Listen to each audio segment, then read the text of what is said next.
Yeah, yeah. So I'll just leave the tap on. I already have. I already had. I got my name changed. So yeah, also makes slides. Just leave it up like that.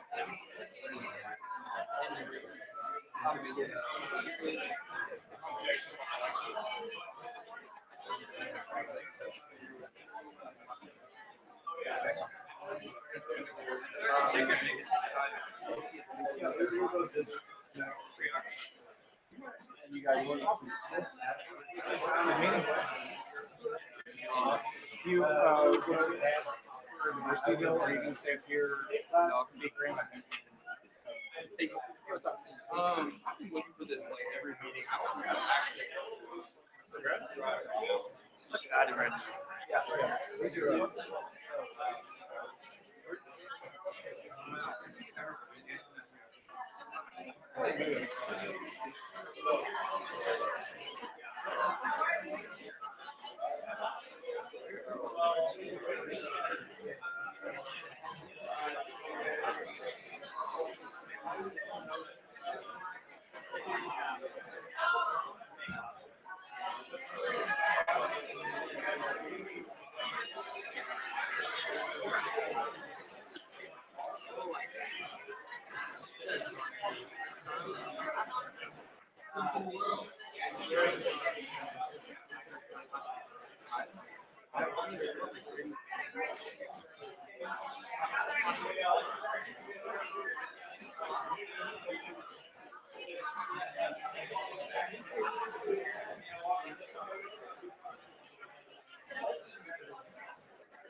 You see me fly?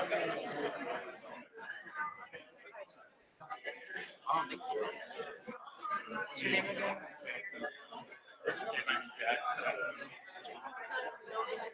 What do you see?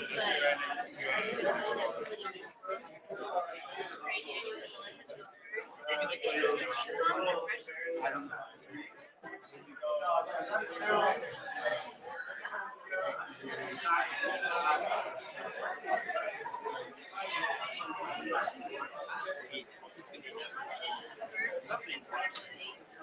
yeah, what's your yes. You know, that's like 3 minutes.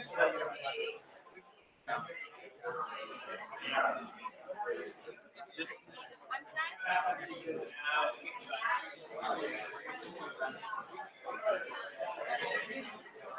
Just use the one next to it. What's the last name? What's the last name? Hold on.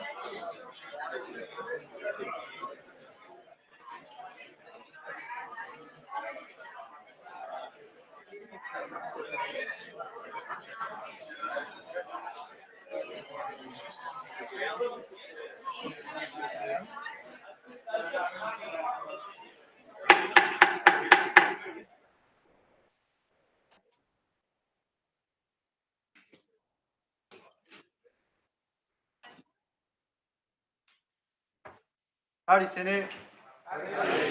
I call this meeting to order at 7:07 on Wednesday, September 19th. So we have a lot on the agenda tonight, so let's please stay focused so we can get through everything, and we'll begin with opening roll call. All right, SVP Sharp. Howdy. Chief Justice Newman. Speaker Parker. Howdy. Chair Wilson. Chair Mandel. Chair Walther. Chair Mendoza. Howdy. Chair Powell. Chair Roberto. Howdy. Chair Chimada. Chair Meany. Senator Meany. Howdy. Senator Barber. Howdy. Senator Benke.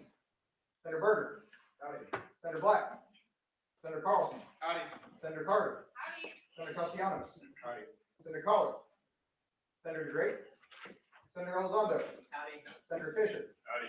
Senator Gleberman. Senator Golter. Howdy. Senator Gupta. Howdy. Senator Herrera. Howdy. Senator Hitchman. Senator Hull. Howdy. Senator Crowe. Howdy. Senator Lopez. Howdy. Senator Maldonado. Howdy. Senator Mancias. Howdy. Senator Maples. Howdy.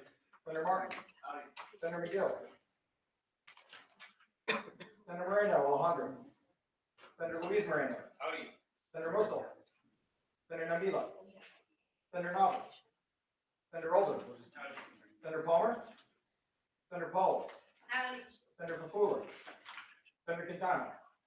Senator Cantar. Senator Ramirez. Howdy. Senator Reyes. Senator Roberts. Senator Rodriguez. Senator Salazar. Senator Scobie. Howdy. Senator Schaefer. Howdy. Senator Stigall. Howdy. Senator Thompson. Howdy. Senator Tillman. Senator Tran. Senator Ulick. Howdy. Senator Vitaka. Howdy. Senator Walter. Senator Walter. Senator Weiss. Senator Young. Howdy. Senator Zuniga. Thank you. Okay, we'll now move into a period of invocation and pledges of allegiance led by Senator Stigall. If you all please rise.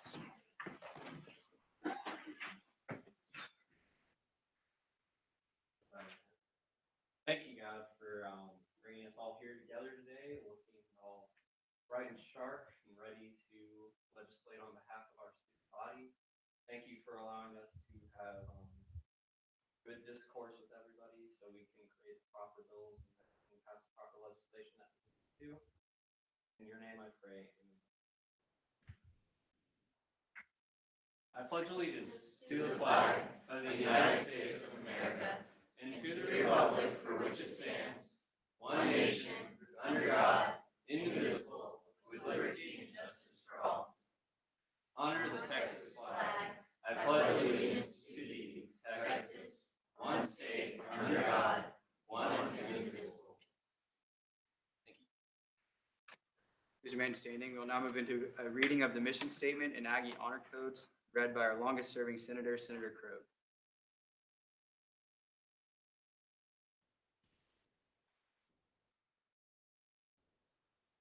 Howdy, Senate. Howdy. The Texas A&M University Student Senate represents all students in order to enhance the Texas A&M experience within our university and communities through research, legislation, and advocacy in accordance with the core values of our institution. And he does not lie, cheat, or steal, or tolerate those who do. We'll now move into a singing of the Spirit of Aggieland.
Please be seated.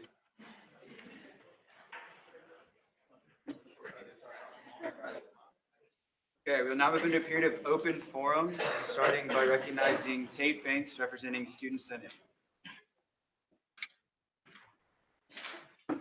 Howdy, Senate. Howdy. So at our last meeting, we passed a resolution honoring the memory of our own late Senator Montgomery Dono. And we are going to pass this piece of paper around. If y'all could sign it, that would be great. And we're going to send this to the Thank you. Are there any questions for the presenter? Seeing none, thank you. We will now recognize Amy Williamson on behalf of the Aggie Honor Council. Hi, like Becker said, I'm Amy Williams from the Aggie Honor office. Last time I was talking to you about recruiting for the Honor Council, but here and today talk to you. I'm here today to talk about an event our office is hosting in an effort to be more proactive education about nine definitions of academic conduct and all the student roles on campus. Our office is partnering with the Student Conduct Office, Health Promotion, athletics, and a number of other departments around campus to host Aggie Honor Week. Aggie Honor Week is a week-long event aimed at educating A&M community on integrity, and not just integrity within academics, but integrity in our everyday lives, and how you can live out integrity even when you leave. So I'm here to really promote this event. I have some flyers I'm going to pass around, and I know all of you are busy, but I encourage you to come to at least one event. Come see what we do, come just engage in the conversation, encourage your students to come, because not knowing the rules doesn't mean that you're probably doing it. Okay, so please come. Again, it's a week-long event, October 8th through the 12th. Are there any questions for the presenter? Seeing none, thank you.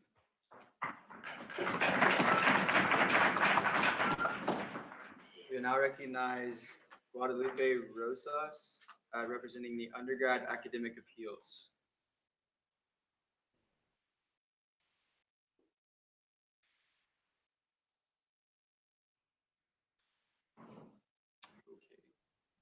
We will now be recognizing Perla Lopez on behalf of the Council for Minority Student Affairs.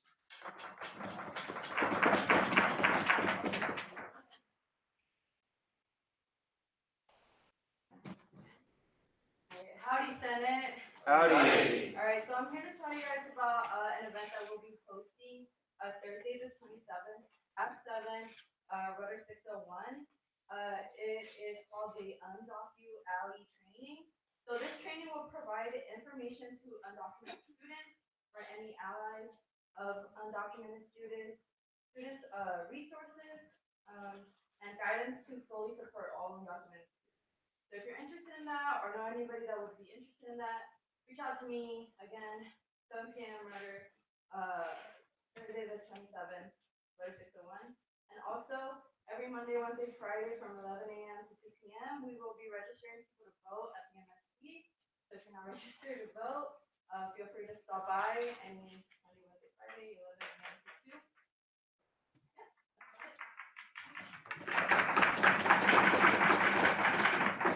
Are there any questions for the presenter? We'll now recognize Ms. Amy Sharp on behalf of SGA.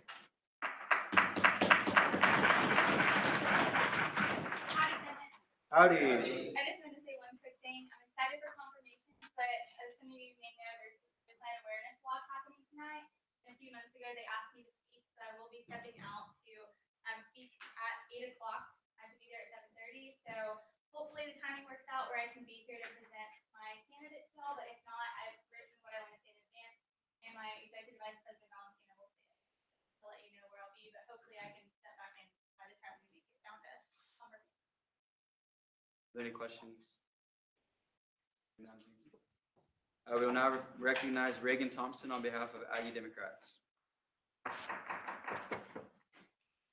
Howdy, Senate. Howdy. Pretty much same thing as last meeting.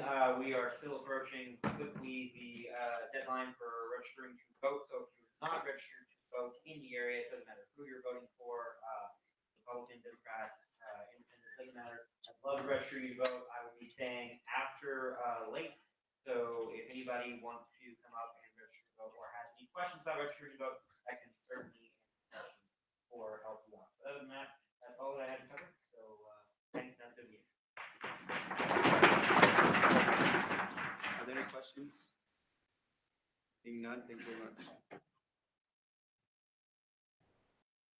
We'll now move into a period of the approval of the March 28th, April 11th, April 24th, April 25th, May 2nd, and September 5th minutes. These are supposed to be done every meeting, but we just got all of them compiled and into the drive.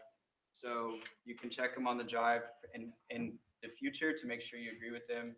So are there any objection to the approval of those minutes?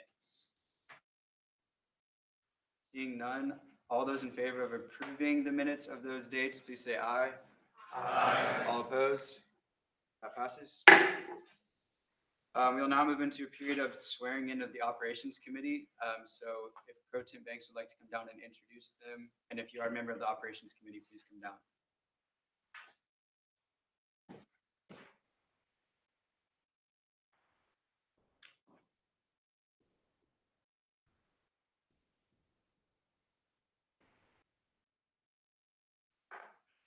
Howdy, Senate. Howdy. So I'd just like to point out that tonight we do have a piece of legislation coming up concerning the Operations Committee as it's represented in the code, and the current makeup that you see before you will be in accordance with that piece of legislation. So I recruited these folks for the Operations Committee, which is what keeps the center running behind the scenes, and at the end of the night, we'll also have 3. So I'm just gonna let these folks go down the line and introduce themselves and their positions. Okay, Matthew Pataka, I'm the senator on the Off-Campus Caucus, and I'll be the director of archives.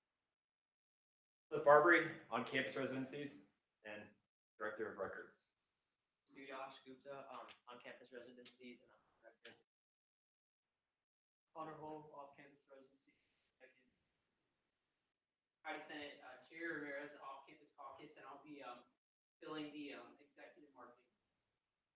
I would also like to give a huge shout out to our own Chair Chimada. Before she was elected to be social student services chair, she would be the director of marketing. But the code specifies that somebody can't serve as a chair and also on the operations. She's very eloquent. And yeah, I give you our ops committee.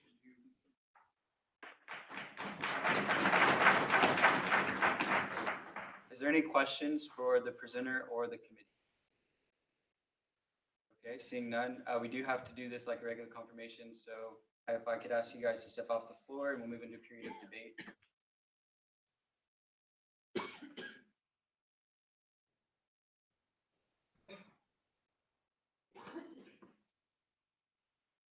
Is there any debate against the proposed members of the Operations Committee? Seeing none, the debate is one-sided. We'll move into a period of voting.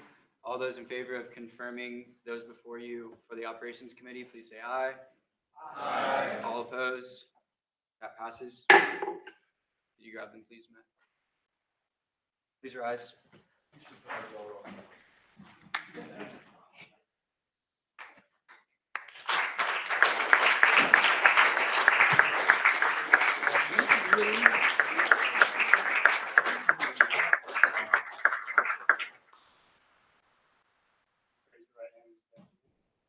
I state your name, do solemnly swear.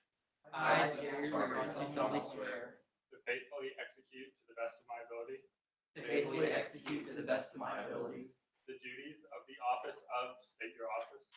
the duties of the officer of the director of archives For the Texas A&M University Student Government Association. for the Texas A&M Student Government Association, To uphold the honor of the same. to uphold the honor of the same, At all times to protect the welfare of the student body. at all times to protect the welfare of the student body, And to promote good relations between students.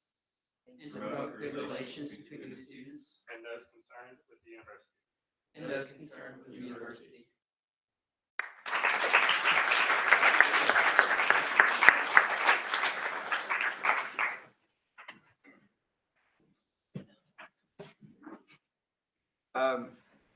In similar manner, we will now move into a period of swearing in the Finance Committee. So this needs to be done in order for the allocation bill to be presented. So if you are a member of the Finance Committee, please come down to the floor.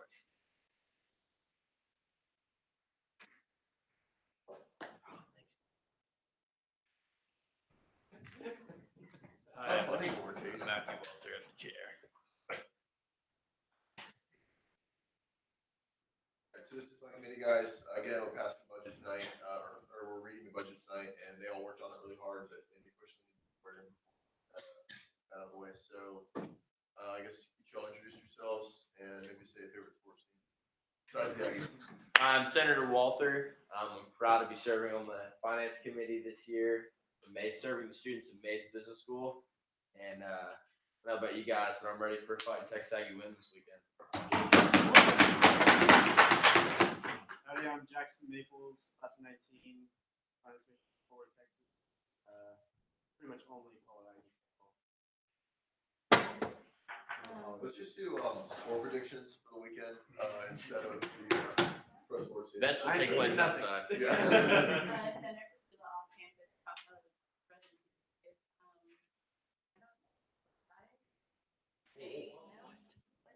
Let's see how we take. Howdy, y'all. I will be a Crow, class of 18, grad school class of 19. Off-campus caucus leader, and I think I'm just gonna be optimistic and not actually. It's gonna be that good. We're gonna have a blowout. Evan Berger, I'm a sophomore ag leadership major in Texas. And I prefer to do my favorite sports team. Oh, okay. So well, obviously favorite is the Aggies, but then second favorite is whoever's playing UT. Hey. All right. So we had other. Are there any questions? Oh, yeah. Seeing none, yes, thank you. If you guys can step out.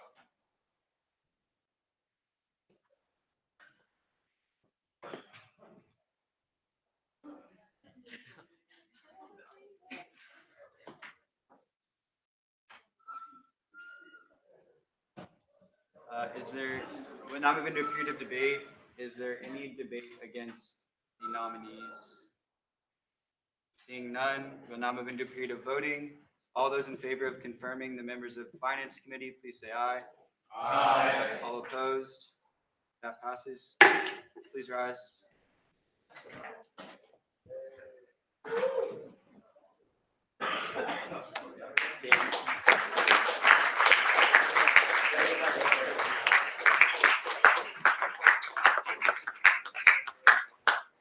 Take your right hand and repeat after me.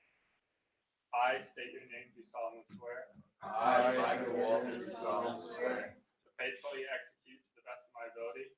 Faithfully execute to the best of my ability. The duties of the office of, state your office. The duties of the office of Finance Committee member. Of the Texas A&M University Student Government Association. The Texas A&M University Student Government Association. To uphold the honor of the same. To uphold the honor of the same. At all times protect the welfare of the student body. At all times protect the welfare of the student body. And to promote good relations between the students. Promote good relations between the students. And those concerned with the university. And those concerned with the university.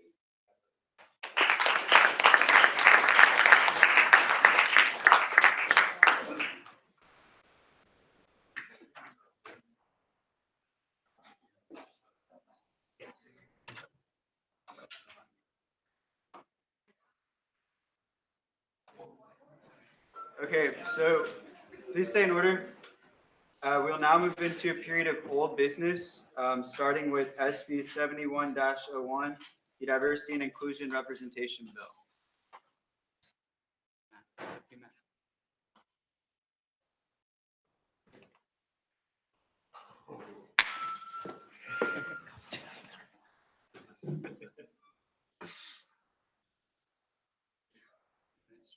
Oh, 10 minutes running on howdy. Howdy, Senate. So this is the second reading of the Diversity and Inclusion Bill. Again, just a recap, this is a proposal for a new committee within Senate, as well as a committee chair. We've met with administration, we've met with other student peers. I think we're behind the game on this. A lot of other organizations across the state have positions for diversity and inclusion. And I think it's just the best way for us to represent our students.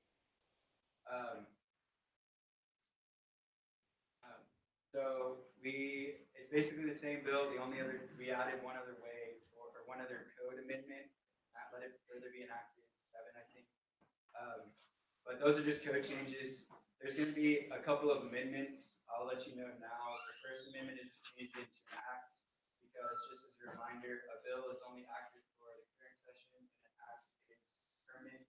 And then the second amendment that I'm just gonna talk about briefly while in the presentation now, and obviously talk about later, during the amendment, is, it was brought to our attention at the SVP roundtable about diversity and inclusion, that the term diversity itself can be kind of divisive, and that a lot of student leaders from minority groups prefer the term unity. So I'm gonna propose an amendment that we change this to the unity chair, as it's more inclusive for everyone.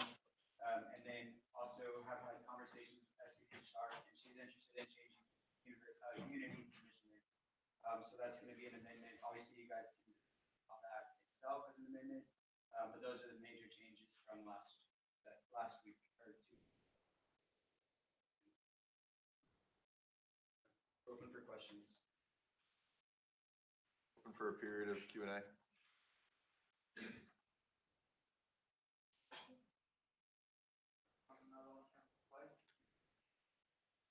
So there was concerns from other student leaders that diversity is a term that almost has a negative stigma to it sometimes for certain students.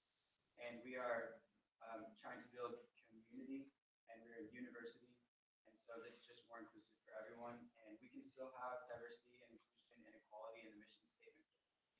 The first thing I want the committee to do once it's formed is work together and create a mission statement. And I think that they can include it in the mission statement, but there's a huge movement for unity on campus too. The provost for diversity, Dr. Means Coleman, is for this unity also. There's also a TAM unity movement, like a hashtag TAM unity. So I think it might be a way for us to lead the charge on being more inclusive. A lot of it is also just being consistent with the way a lot of different organizations are moving. There was a diversity article recently, and a lot of the minority student organizations put for you.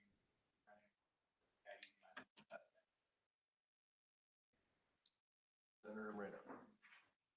Senator Moreno, College of Engineering. Should we go ahead and change everything that also says diversity, like diversity community commissioner and maybe other positions that include the word diversity in the title, or is that just a separate?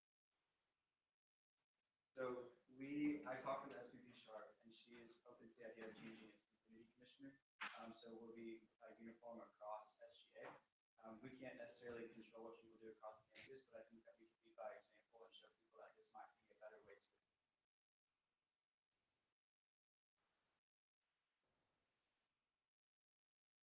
Any questions? All right. Seeing none, we'll now move into a period of debate. Is there any debate against? Seeing, right, yeah. So debate against, closed fist. Debate for, open. You going up? Yeah, okay, I'm up here because you make amendments and debate against. So I'd like to propose an amendment. I'll do it in 2 amendments, so we can vote on them separately. So the first amendment is to change the wording of diversity, inclusion, representation bill into diversity, inclusion, representation act. Acts are still labeled SB-71, whatever. So it would just be changing it into an act, therefore with cross sessions as opposed to any session. So I'm open for questions about that.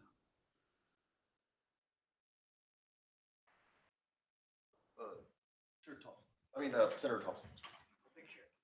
Senator Thompson, College of Liberal Arts. Why is the bill, now the act, not being changed into like?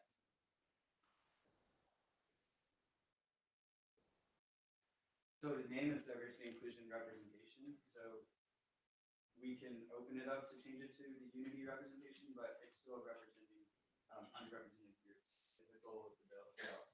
So it would still be the diversity and inclusion representation act.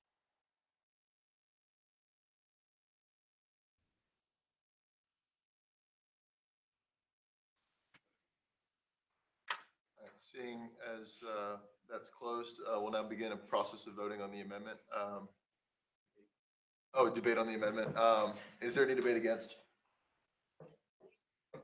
Seeing as debate is one-sided, we'll now begin a process of voting for the amendment. If you're in favor of the amendment, please say aye. Aye. All opposed? All right, that passes.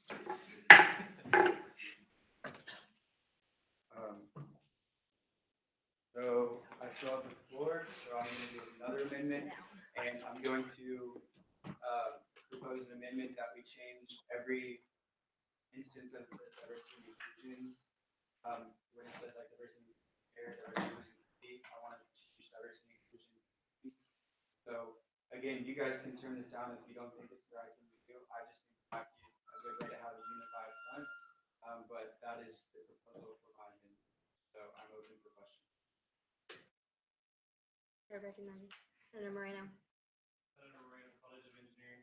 Real quick question. What were the groups and organizations that brought up to your attention about changing it from diversity to community?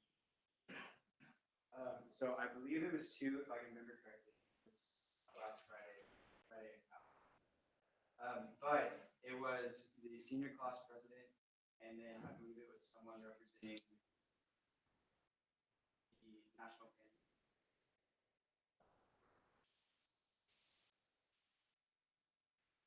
Question follow up. Do you think any other organizations could be potentially not for this for community, although it does sound most people that maybe it's not really big push and just leave it as diversity inclusion? Or does unity just seem to be like I can't speak for all students, what they might believe. I'm proposing this as what I think is the best path forward. So to answer your question, I don't know what every single student thought their exclusion versus community. That's a decision for us to make. That's why we were elected and to represent our constituents, student groups that we represent. So I'm leaving that up to you all. I'm proposing it because I believe it's something we should move forward with, but it's up for debate and my feelings I can. Any other questions? Seeing that there are none, we will now move into a period of debate. Is there any debate against?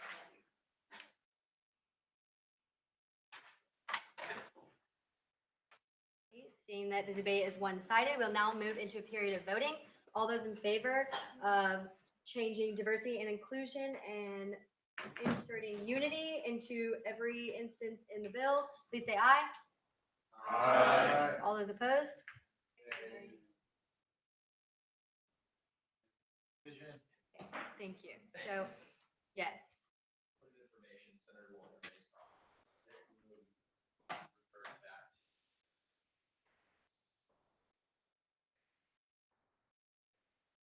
Well, now a division was called, so we're going to vote by standing. In a second, maybe.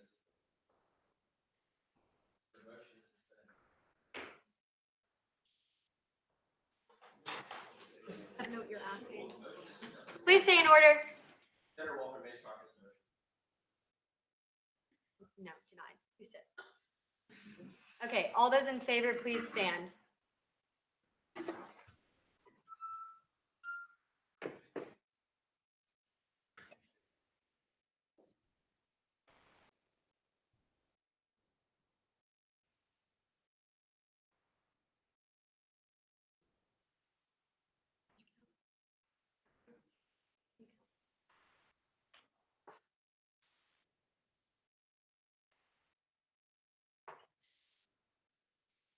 Please sit. All those opposed, please stand.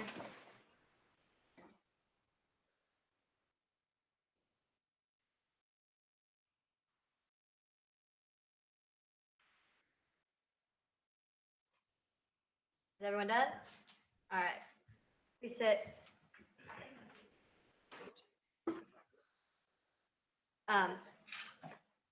With a vote of 20 to 16, the amendment passes. I yield my time to the floor.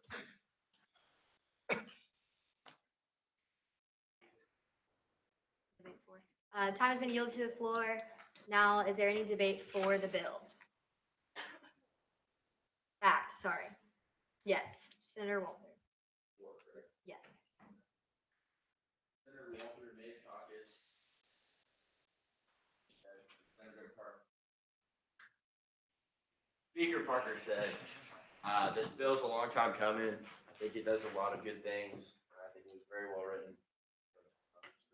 Solid. I yield my time to the floor. Time has been yielded to the floor. We're back to debate against the bill. Is there any debate against? Yes. Senator. Time starts at Howdy.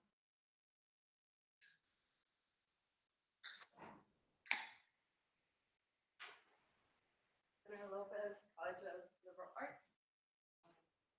Howdy. So I really appreciate this bill, and I think it does do a lot of good things. But I the point of diversity and inclusion is to embrace the differences of everybody, and I think completely disregarding that by just saying unity, I think that defeats the purpose of diversity. So I yield my time. The floor has been yielded to you. Moving back into a period of debate for the bill. Yes. Senator Ramirez, currently we're debating the bill not voted to amend. That's correct, but the amendment passed, so I would assume that Senator Lopez is now debating against the bill because the amendment passed. Yeah. Are you debating for? Yeah. The chair recognizes Senator Walther. Time starts at Howdy. Howdy, Senator Walter, Mays Caucus. I'd like to remind the body that the word uni and unity derives from combining two or from of different groups. The Latin root div is differences. So the word uni, different groups coming together to one objective, which is the Aggie family. I yield my time to the floor. The floor has been yielded to. We're now moving back into a period of debate against. Is there any debate against the bill? Seeing that is one-sided, we will now move into a period of voting. All those in favor of accepting the diversity and inclusion, the Unity Representation Act, please say aye. Aye. All those opposed? The act passes.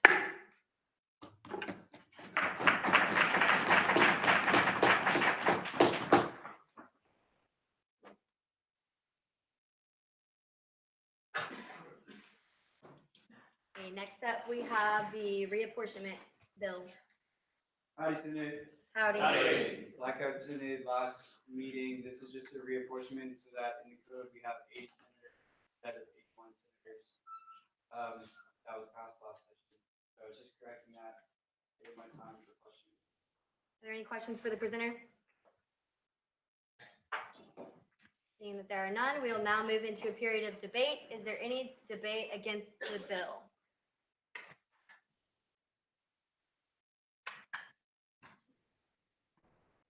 Yes. Speaker Parker. So just like last bill, this needs to be an act, so that way it remains past this session. So that's my amendment. So we're just changing the word bill to act. Are there any questions?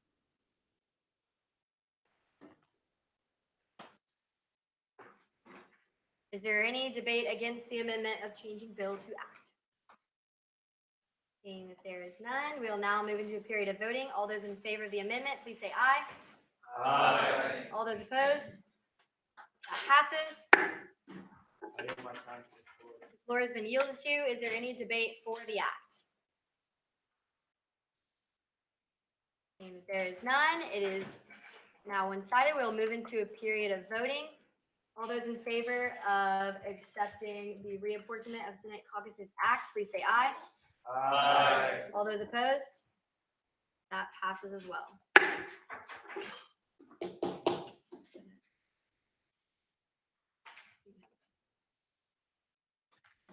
Okay, we'll now move into a period of presentation of SB 71-03, the Operations Committee rehaul bill. Will the bill presenters please come to the floor? Howdy, Senator. Howdy. So as I talked about during the last meeting, the code actually contradicts itself on the operations. Committee goes through and clean that up. Also, this will happen. I yield my time. Are there any questions for the presenter about the Operations Committee bill? Seeing none, we'll now move into a period of debate. Is there any debate against the bill? Pro Tem, thanks. Pro Tem Banks, I would like to state an amendment. Please state your amendment. I'd like to change this bill to an act. Okay, please present it. Yeah. Is there any questions for the presenter? Seeing none, we'll now move into a period of debate. You'll please stop the floor. Is there any debate against the amendment to change this bill to an act? Seeing none, the debate is one-sided. All those in favor of changing the word bill to act, please say aye. Aye. All opposed? That passes. Pro Tem Banks, you still have the floor. Floor has been yielded to. Is there any debate for the bill? Seeing none, debate is one-sided. We'll now move into a period of voting. All those in favor of passing the Operations Committee Rehaul Act, please say aye. Aye. All opposed? That passes unanimously.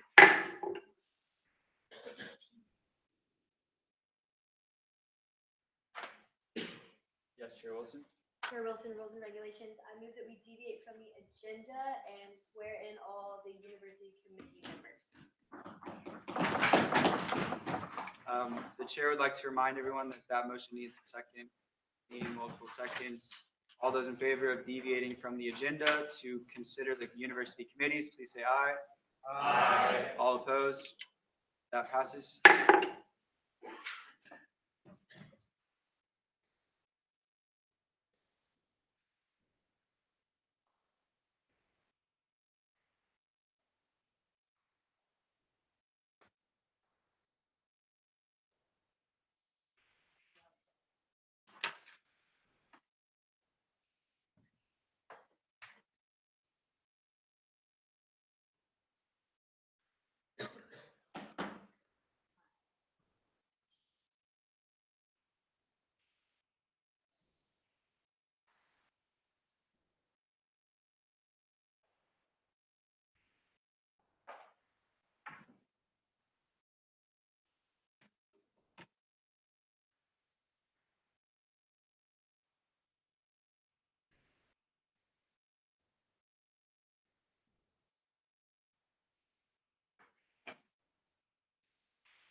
Eric, are you on a committee? Yeah.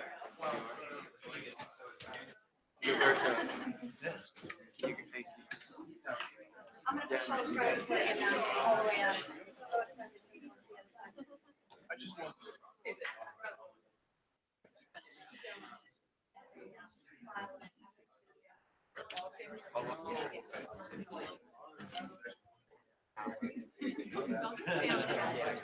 I almost got it.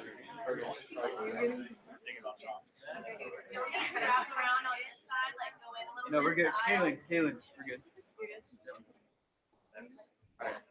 be in order.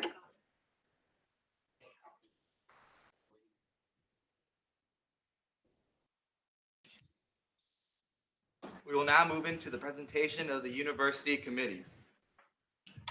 Howdy, Senate. Howdy. So standing before all of you right now, are your individuals that were selected by myself to sit on the university committees, that we have available to us.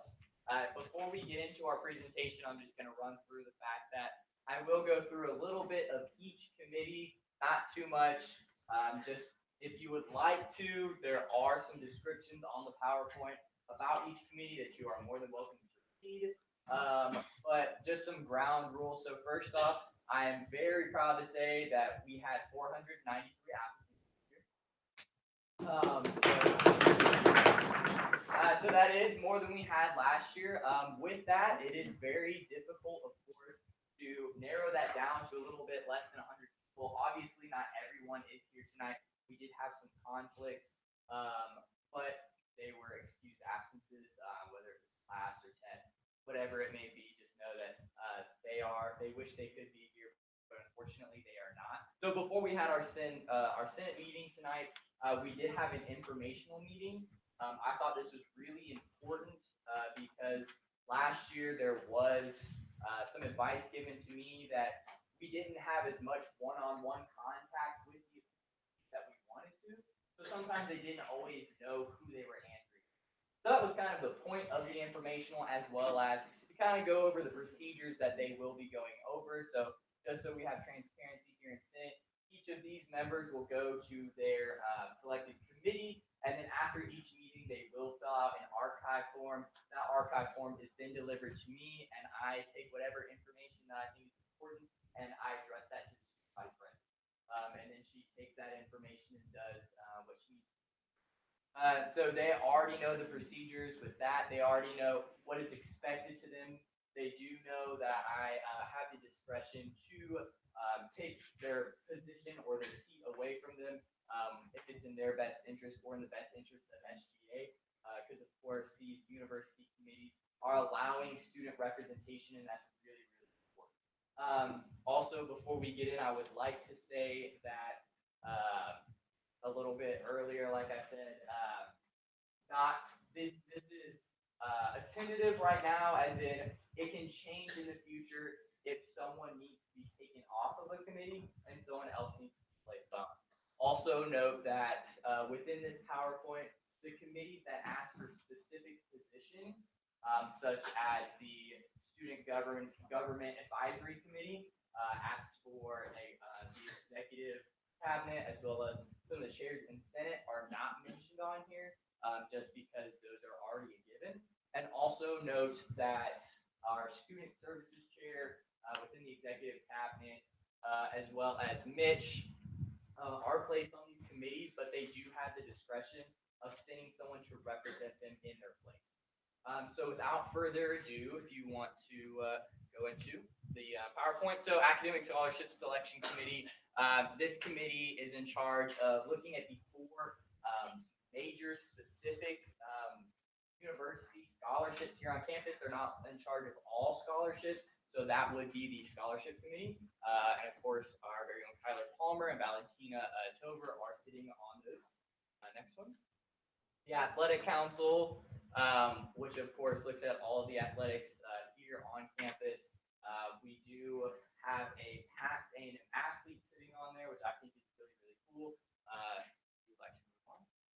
Concessions Committee, so we put our very own Katie Morris on there, who is our Student Services Chair. We thought that was very important to have her on there. So just like I said earlier, she might be sending a representative in her place, but she has the full discretion to.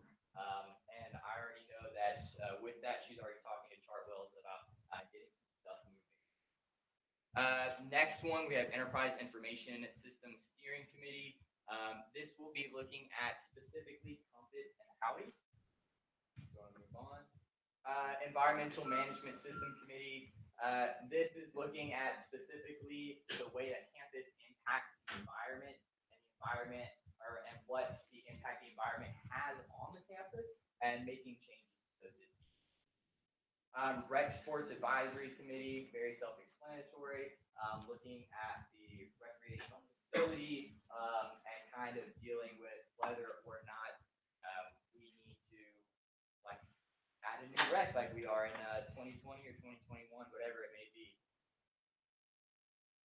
Scholarship Committee, so like I said, this one earlier, it's looking at specifically the way, the process at which scholarships are given out a lot of times, such as the criteria, making sure those criteria match the standards of the university. Senior Safety Oversight Committee, so this committee is looking at very, very important things on campus. I've heard it discussed many times within this room with Student Senate. How can we make our campus safer? So I think that's a really important committee, and of course we've placed those highly qualified individuals. Student Health and Services Advisory Committee, kind of similar to the Safety Committee, but instead it is specifically looking at butyl. So I know that some of the people who are working on this committee actually have worked in butyl in the past. So like I said, we are finding highly qualified individuals to sit on these committees. Student Organization Funding Assistance Advisory Board. So this is looking at the different organizations here on campus and looking at the funding procedures of those. Whether that be some organizations need a little bit more funding, maybe some not so much. Just looking at making sure that those are, of course, are staying standard with the university's expectations. Student Rules and Regulations Committee. So we have Karina Wilson on there. So this is your student rules and regs chair for here in the Senate. This is looking at, of course, the different regulations that students have here on Texas A&M. And the Transportation Services Advisory Committee. Like I said, Mitch is up there, but can send someone else to his discretion or with his discretion. This is looking at mainly our bus routes here on campus as well as our OPOs. And our undergraduate academic appeals panel. So this is a committee that was very much focused on. They have a very important task at hand. They will be called in from time to time to look at academic appeals, which we take very, very, very seriously here at Texas A&M. University Curriculum Committee will be working with the different colleges here on campus and making sure that their curriculum aligns. And finally, University Disciplinary Appeals Panel, also a very, very important task. These students, once again, were picked with the utmost discretion that they have a very important job and will be called in from time to time, and they have a very serious task in it. So we trust those students fully. University Library Student Advisory Committee, formerly known as the Evans Library Student Advisory Committee, will be looking at the entire library system here at Texas A&M. W&C Course Advisory Committee. So we put Michael as well as Jacob on here because they will be working specifically with the Writing Center. Student Success Initiative Task Force. So I'm very excited about this committee because this is a new committee.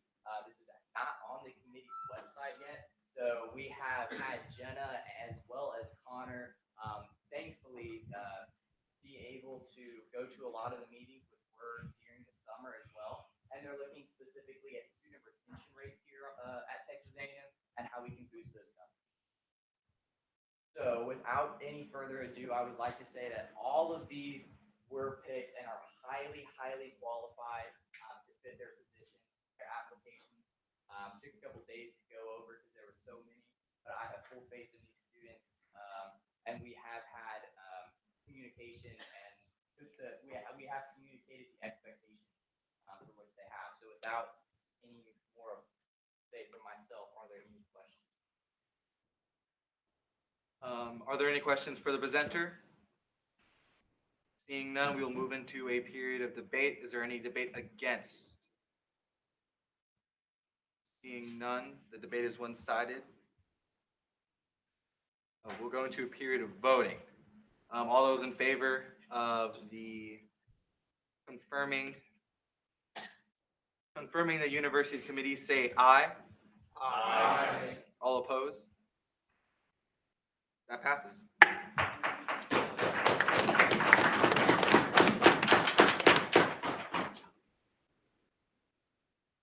No. Confirm.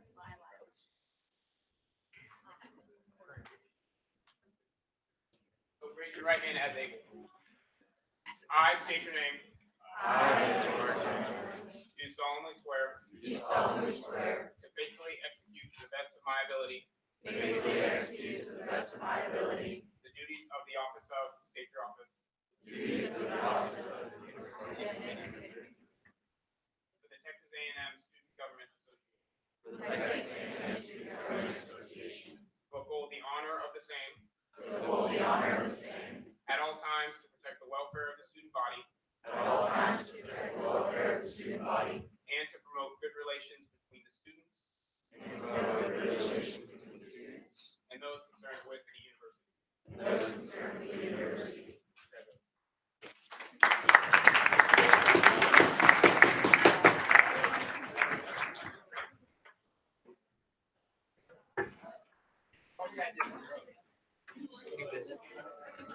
Like,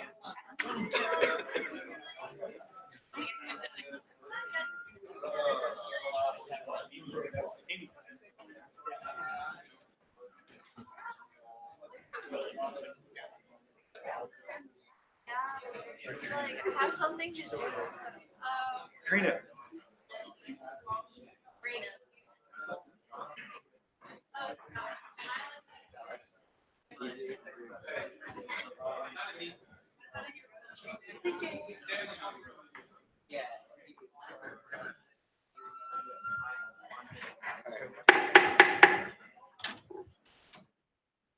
Yes, Chair Wilson. Chair Wilson, rules and regulations. I move that we deviate from the agenda and move to executive cabinet confirmations. Seeing multiple seconds, all those in favor of deviating from the agenda and considering the executive cabinet confirmations, please say aye. Aye. All opposed? That passes. So we'll now move into a period of executive cabinet confirmations, starting by considering the development commissioner. Amy, if you'd like to. Howdy, Senate. Howdy. My selection for development commissioner, Christina Economides, is a highly impressive selection for this. She blew the application out of the water, and just when I thought it couldn't get any better, she knocked her socks off in the air. She came with a one-pager of goals and action items for the year, and deeply understands the requirements. She showed sincere excitement for the direction I would like to take this position, while still showing competence to maintain the strong components of the job description. I'm confident that she will serve incredibly well in this position, improving SGA relations with alumni, engaging donors, and bringing innovative fundraising techniques to the table. I ask for your strong consideration of my selection for development committee.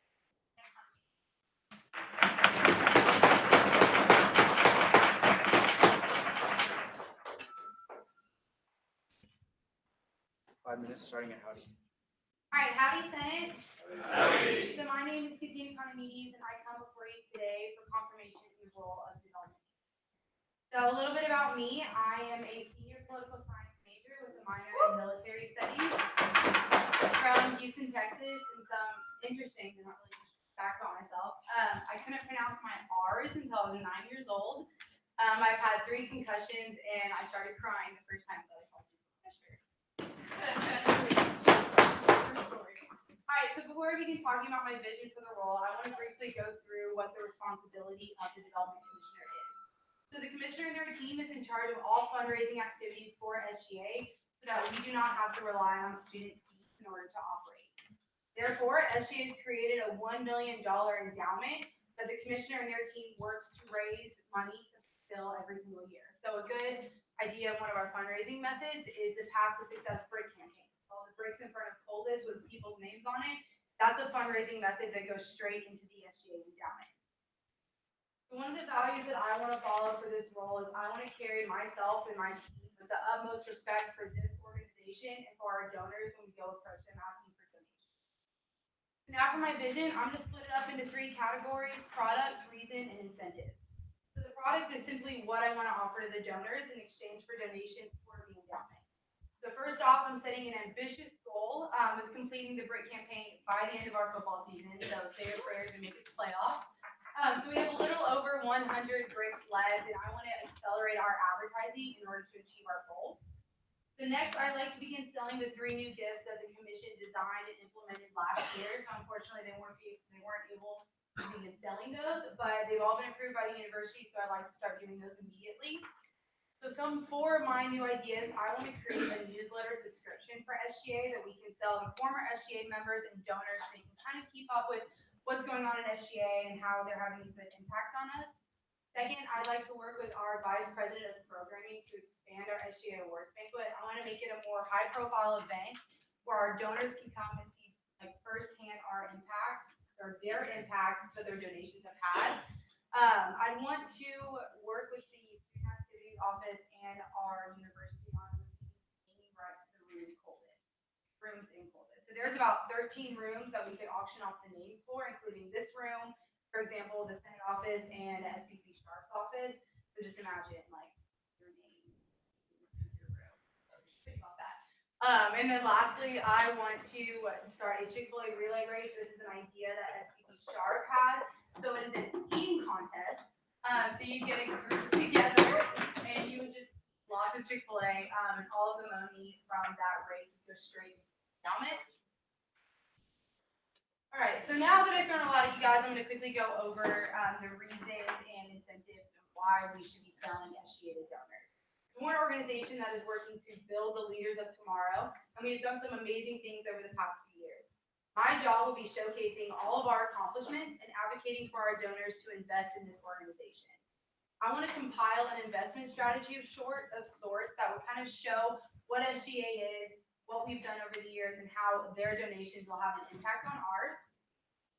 Lastly, incentivizing our donors is what's especially important. So on top of thank you notes, I want to invite them to awards banquets. I want to invite them to SGA tailgates. And lastly, I want to include them in our newsletter. I want them to feel like they are a part of SGA, especially if we're reaching out to former SGA members. Okay, so next slide. So just to touch on our experience, I was a member of the Legislative Relations Commission 2 years ago and had the opportunity to travel to Austin to advocate for higher education policy while the Texas legislature was in session.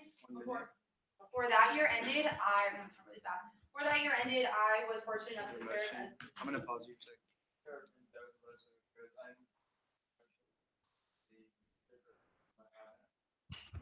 Multiple seconds. All those in favor of extending the period of presentation by 5 minutes, please say aye. Aye. All opposed? That passes. Okay, so before the year ended, I ran for an off-campus center position and was fortunate enough to be elected as the chair of legislative affairs, which we successfully passed 11 pieces of higher education legislation that will be discussed in LR's agenda for this upcoming session. And I've held 2 government internships in Washington, D.C. So what I want you all to take away from my experience is that I know SGA and I know how it works. You want the person that is engaging with our donors to be an accurate representation of this organization, be able to showcase all of our accomplishments to them. I've served on both the executive and the legislative branches. Sorry, Jake Cortfeld, I probably would have made my way towards you. But I want you all to know that I'm the most qualified person to be showcasing what SGA is and why we're so amazing. SGA is a very special place in my heart, and it's done a lot for me over the past few years. I want you all to know that I will be the best person for this position.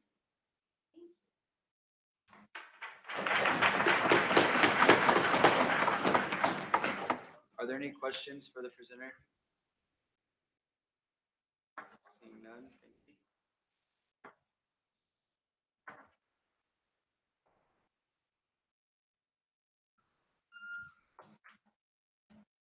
We'll now move into a period of debate. Is there any debate against the candidate for development commissioner? Seeing none, that's one-sided. We'll now move into a period of voting. All those in favor of confirming Katina Economides as the next development commissioner, please say aye. Aye. All opposed? That passes unanimously. Please rise.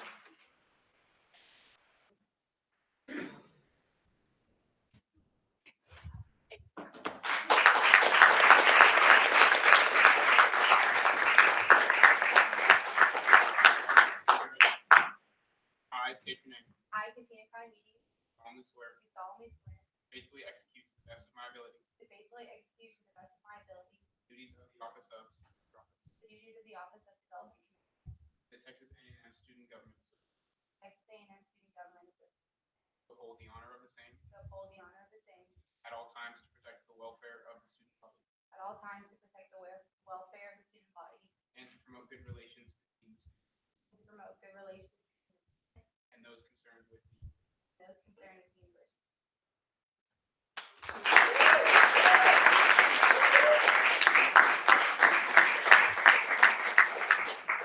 Please be seated. We will now move into a period of consideration of the Development Commission, or Diversity Commissioner, James Alicios.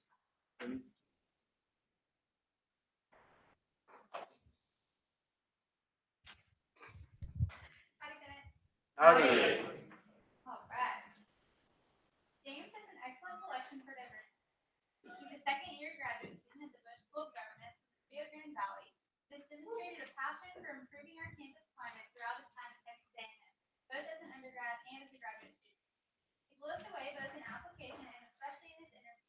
We talked about his experiences at the state level for FFA and the diversity-focused programs he facilitates here.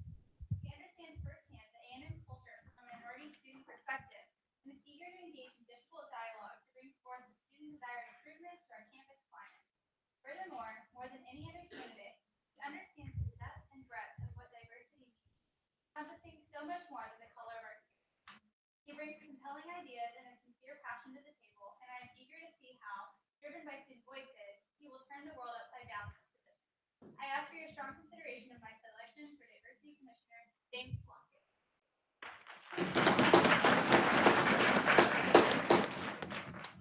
You have 5 minutes starting now.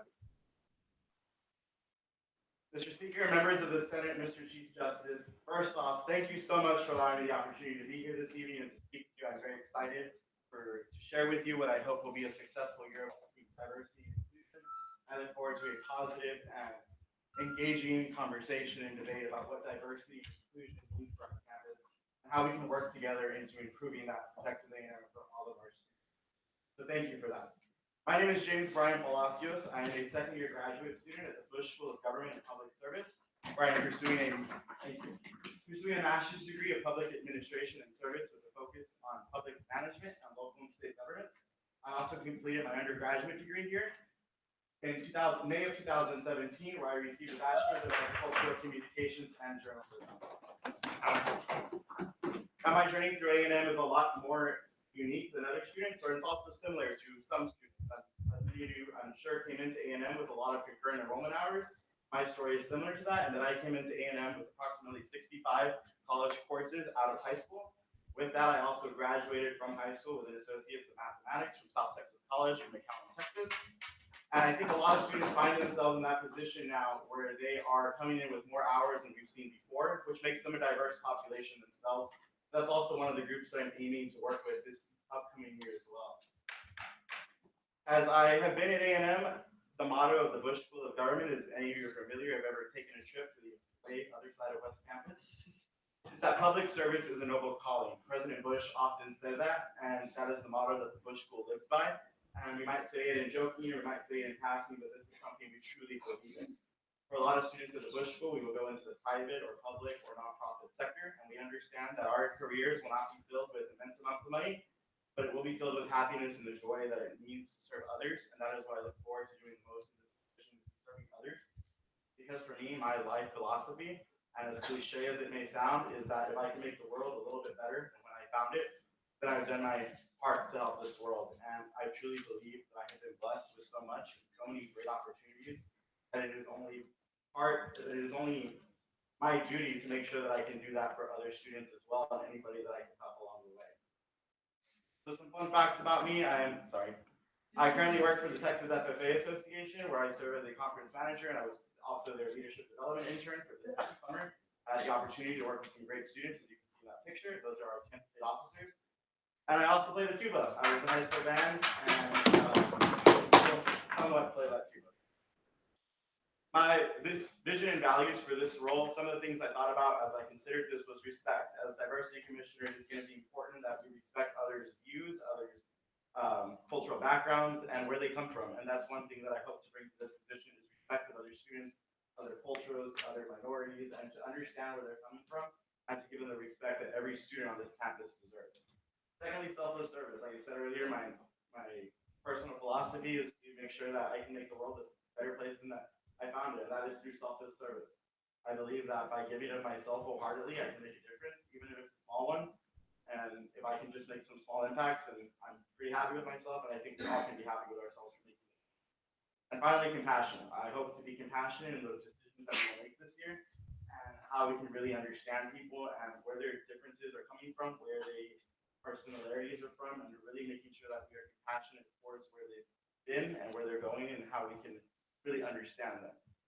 So my vision in this role, first, is to establish a full diversity commission that aims to represent all members of our campus. I'm looking forward to hosting between 12 to 15 members of our diversity commission. And it makes no sense if our diversity commission wasn't diverse if we weren't the diversity commission. So in an effort to do that, if confirmed, I will be soliciting members through sending emails probably soon, in the very near future, to leaders of student organizations across campus to hopefully get their students involved in our diversity commission. The Hispanic President's Council, the Asian President's Council, the NAACP, the Pan-Hellenic Council, Interfraternity Council, just anybody that makes AMM unique. Finally, we're going to work to evaluate our mission statement and create goals towards this. One of the things that I think is extremely important is to make sure that we have a mission statement that accurately reflects what we are doing. So we're going to take a look at what our current mission statement is and to see if that still stands and is still relevant to what we're doing. And if not, we're going to hopefully make some changes so we can align that up with our goals. Some other goals for our diversity commission is to create some attainable and sustainable goals. For me, it's important that we create something that's not going to be a one and done type thing, but rather something that will continue 30 seconds. Beyond our time. Sorry, I'm going to pause you. Senator Carter.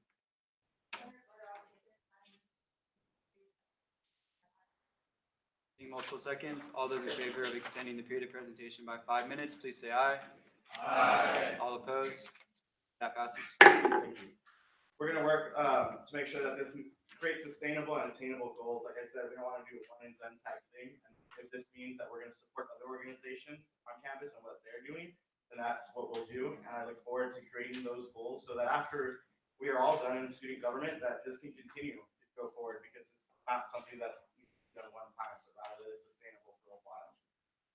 Our second goal that's on here is to foster relationships between our diversity commission and campus organization. One of the ways I look forward to doing this, developing open forums in our diversity commission meetings. We're going to invite as many people that would like to come or want to speak and let their voices be heard, because one of the ways to do that, to promote diversity, is to make sure that we are hearing and understanding of others. So I look forward to hosting open forums during our meetings and inviting many students that would like to join us to come really make yourself heard. This is one of my more ambitious goals, is to make a presentation for student organizations. What I mean by that is creating some sort of interactive presentation that can be given to student organizations around campus about what diversity is, how we can address that. And I look forward to creating this presentation with other groups on our campus, including the Department of Multicultural Affairs, BLBT Resource Center, Women's Resource Center, Veterans Resource Center, and really utilizing all the resources that we have on campus to make sure that our diversity commission is well-rounded and that it can effectively do its job. We're going to utilize existing and new social, we look forward to utilizing existing and new social, creating new social media channels to promote campus diversity. There is not a lot on social media that I am aware of. I could be wrong about that, but I have not seen a lot promoting diversity and inclusion. And one of the ideas that I have for this, I'm not sure if anybody follows Humans of New York on Instagram. I look forward to hopefully doing that on campus so that Aggies attend you. And really trying to capitalize on the different students that come to A&M and really make us the great university that we are. And lastly on this is support SVP Sharp's diversity and inclusion platform. She has laid out some goals already. I look forward to working with her to creating these and to move forward on these and to really get these going for our students. Also not on here, I look forward to working with our Associate Provost for Diversity and the Campus Diversity Plan that currently exists, making sure that we can make improvements that are necessary to that and to really helping our campus community. What's not on here that I did also want to mention is that personal development to me is also very important. And currently I am managing diversity in public and nonprofit sector at the Bush School of Government, taught by our Associate Dean, Dr. Frank Ashley. So if I were to be confirmed for this position, not only would I be able to be a diversity commissioner, but I would also be getting some personal development through my diversity course at the Bush School, which I feel is important as well in order to be an effective leader. A little bit about myself and my experiences. In SGA, I was involved in the career closet of the 12th Can Food Pantry. Because I graduated in 2 years from A&M and went straight to the Bush School, that explains a little bit of why I was not involved in a lot more. I was really focused on my studies for those 2 years as an undergrad, and now it's my 2 years as a grad student. I have decided to reach out a little bit more and really offer myself and be more of a public servant, as George Bush would say. My previous employment, I'm still currently employed with the Texas FFA Association, where I work with some really, really great people, and it is really awesome. If you're familiar with FFA, you know how great they are. I am a 3-time intern of the Houston Livestock Show and Rodeo. I work with students in the adventure and fun on the farm exhibits. If you've ever been to HLSR, you probably passed through these. We educate students on the importance of agriculture, why it's important to make sure this is kept up, and it's really great to see these students. And I also interned with the Office of Congressman Roberto Hossa in Washington, D.C. He is now retired, but this was through the College of Agriculture's Agricultural Natural Resources and Policy Internship Program, or ANRP. It's also the sister program to PPIP, if any of you are familiar with that. So I had the opportunity to represent Texas A&M in Washington, D.C. With my Congress. These are some of the things that have helped me to become who I am, and I look forward to bringing these experiences with me and serving in this position. And I yield back the rest of my time. We now move into a period of questions, starting with Senator Fisher. Senator Fisher, College of Liberal Arts. So, should you be confirmed, how do you feel about the idea of titles? Definitely. So I think it's important that as a student government association, each of you was elected by your constituents, and that we will follow through with that. And that's the way if the students feel that way and they feel that that's the best decision that should be made. And I look forward to making that transition from diversity commissioner to and trying to see what that means as far as what we do. I would hope that it doesn't change a lot of our plans, other than the fact that it would become community diversity. But I just look forward to doing the same mission that we have and creating new ones. Senator Moreno. Senator Moreno, College of Liberal Arts. So there's a lot of buzz about the word diversity. Do you believe that the word diversity does bring any controversy? And if not, why do you believe people think diversity? I think diversity becomes controversial because a lot of people could be uncomfortable with what it means, as far as that it is encompassing of a lot of different, there's a lot of ways to describe diversity. And I think for me, I'm most familiar with diversity because that's what we push for as far as our courses of diversity course that I'm in. And what diversity I think means is that, there's different groups that are represented, and diversity doesn't just mean that there's a bunch of different that they're valued and that their opinions matter. So to be a diverse organization doesn't mean that you have a bunch of different students that represent a bunch of different backgrounds and traits, but rather it means that they're part of your organization and they're valued. They're not just there to check a box or to make your organization look good. You value these individuals. You know what they have to say because their experiences add to the bigger picture of how we make things better. And I think that's why diversity is important. And like I said, I think just a lot of people, there's a lot of ways on how to define diversity, and I really can't think of anything other than diversity to really describe what I look forward to doing this year. And yeah, sorry. Senator Rodriguez. Senator Rodriguez, College of Engineering. So if we're to be confirmed tonight, what will be the first step in your goals and vision for diversity and inclusion? The first thing I think about would be to establish a diversity commission, because I can't do this alone. I don't look forward to doing it alone. I look forward to doing it with a bunch of different people in different backgrounds. So if confirmed, the first thing I do tomorrow is start sending out emails to try to get some join our diversity commission. Invite anybody who would want to join our commission. Secondly, I think we're going to work on defining what our mission statement is, trying to see if that is still relevant to what we want to do, and if not, how we can go about trying to just really redefine what diversity mission does, and just trying to make sure our goals align up with our mission statement. Because for me, I think reading my mission statement is extremely important, and one way I look forward to doing this is, at the beginning of every commission meeting is starting by reading that mission statement, just like we all did today at your side meeting, because it's important that you keep in mind what you're working towards. And as we go through it, I look forward to reading that mission statement and seeing what have we all contributed to making that mission statement possible. So that would be the first thing. Thank you. With 2 minutes, Senator Gupta. Senator Gupta, on campus, what is one specific and actionable diversity issue that you see on campus, and what would be your steps to resolve it? Definitely, I think one of the main things is trying to get our students to be aware of. For me, I know that I've seen a lot of different cultural events that happen on campus. There's not a lot of awareness about that, and a lot of students, choose not to come or just aren't familiar with that. And to really bring more awareness to get students to come out to those things and really try to embrace that. I think one of the first things is to be knowledgeable, and to do that is to get students at A&M to really come to these events. I think of during Christmas, I know the Jewish students have the lighting of the menorah outside the MSC. It would be really great to have a lot more students come to that to understand, what is their background, why do they celebrate this, why is it different from Christmas? Really trying to get students to participate and get to know first before making assumptions or anything else like that. Thank you. A motion. Chair Wilson, rules and regulations, I move that we extend the question and answer by 2 minutes. Seeing multiple seconds, all those in favor of extending the period of question and answer by 2 minutes, please say aye. Aye. All opposed? That passes. We'll recognize Senator Krogh.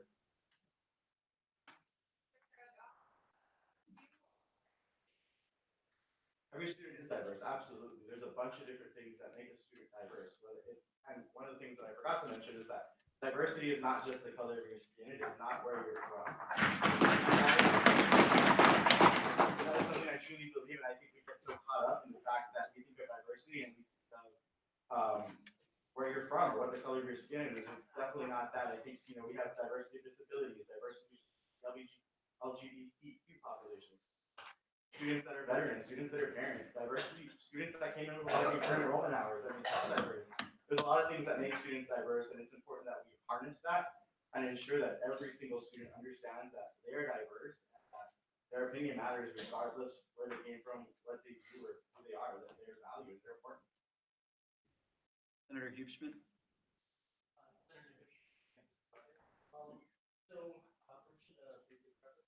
Briefly. So this summer I actually worked with a many of these groups put not reflecting economics to promote equal opportunities for all students regardless of what specific plans do you have to ensure that all students, all their voices are acknowledged by the administration and that the administration is held accountable to? Definitely. So as diversity commissioner, one of the roles that this position has is to work on the Council on Climate and Diversity, which is with the Associate Provost for Diversity. And through that, I would work with the administration on that side to really addressing some of those needs. And I'd love to sit down and speak with those members, the LGBTQ population, and really talk with them and feel what they feel that could be done. Because I mean, I can't decide because I have never been in their shoes, but I would love to hear from them and really what they think are some of those issues. And students that are in other organizations, I would love to invite them and really spend a lot of time talking to students.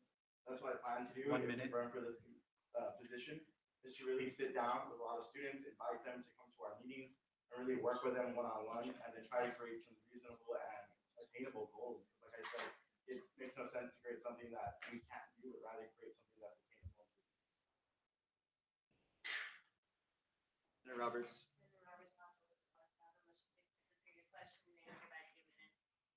Seeing multiple seconds, all those in favor of extending the period of question and answer by 2 minutes, please say aye.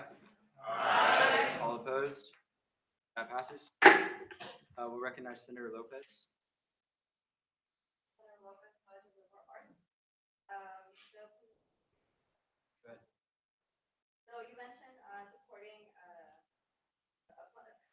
creating a plan to support diverse organizations. How exactly on supporting those diverse organizations, and which organizations have you already looked at? Definitely. So one of the ways I plan to do that is through our social media usage. I think we really improve on that. And definitely I think that would, one way that we're going to improve social media usage is when we make presentations that I mentioned organizations, really motivate them to follow us on our social media pages we can create. And secondly, it's just working with these student organizations where on the marketing and communications, I was an undergrad communications major, so I would love to do that. Really get students to market this. Really. And could you repeat the second part of your question? I'm sorry. It was which organizations have you already reached? I actually haven't reached out to any because I have not been confirmed yet, and that is not in my role to do that before I am confirmed, but I look forward to doing that first thing tomorrow morning and confirmed. There is a draft email already in my drive, but I look forward to sending tomorrow morning. Senator Moreno. Minute and a half. College of Engineering. So you mentioned a lot about your experience. What kind of experiences will you draw on to help you be successful in your goal? And then also to build upon the different initiatives that other VCs have done.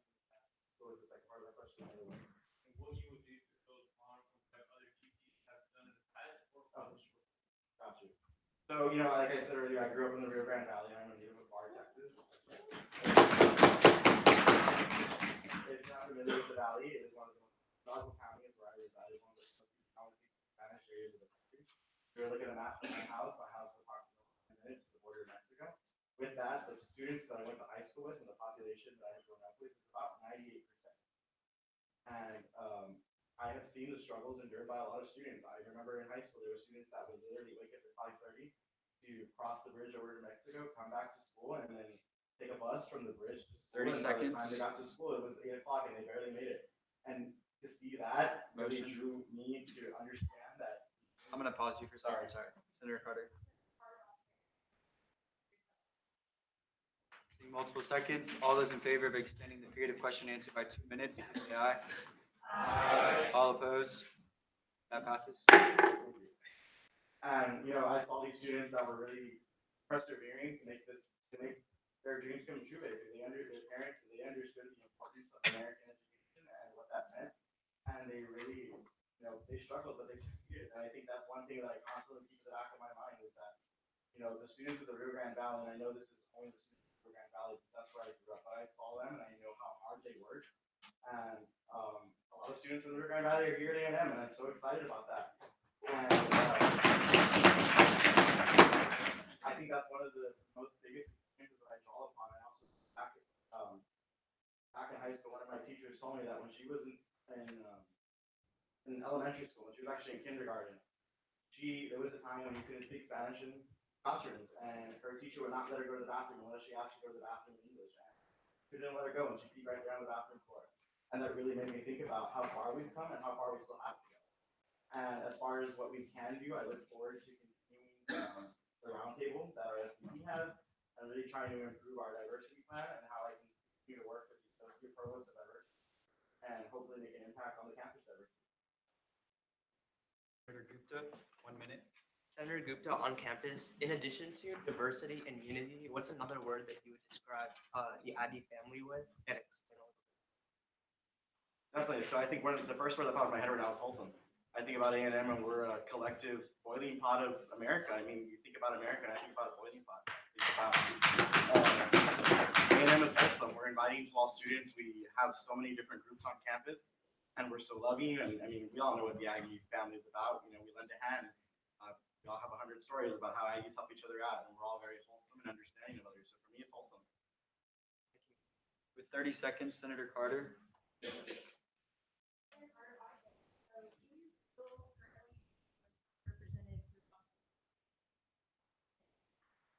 So I wouldn't say there's one specific underrepresented group. I think there's a lot of organizations that could be more represented on campus. To say that there's one is really unfair. 10 seconds. Senator Roberts. I would motion to extend the period of question and answer by like 30 seconds. Wait, okay, 3 minutes? 3 minutes. Multiple seconds. All those in favor of extending the period of question and answer by 3 minutes, please say aye. Aye. All opposed? That passes. Did you restate your question?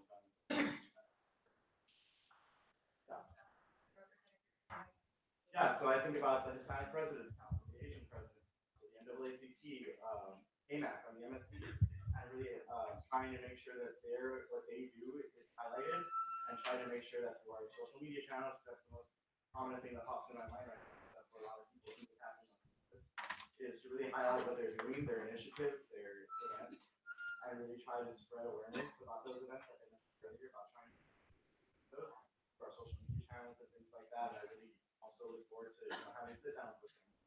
And one of the things that I failed to mention earlier was that I think small changes eventually will lead to big ones. I don't plan on changing the entire Texas A&M campus, but I do want to make changes that eventually will be. And that's what I look forward to doing. Thank you. Are there any other questions for the presenter?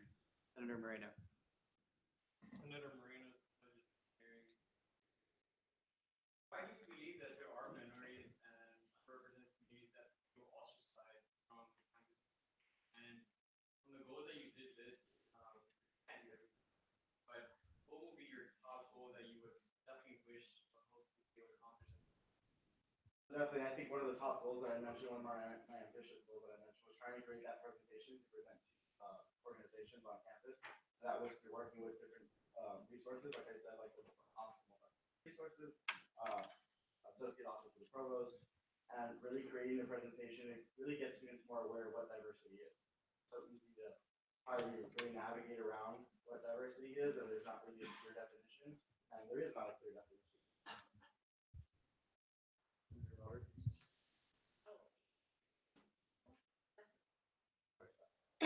Sorry. And I lost my train of thought. No,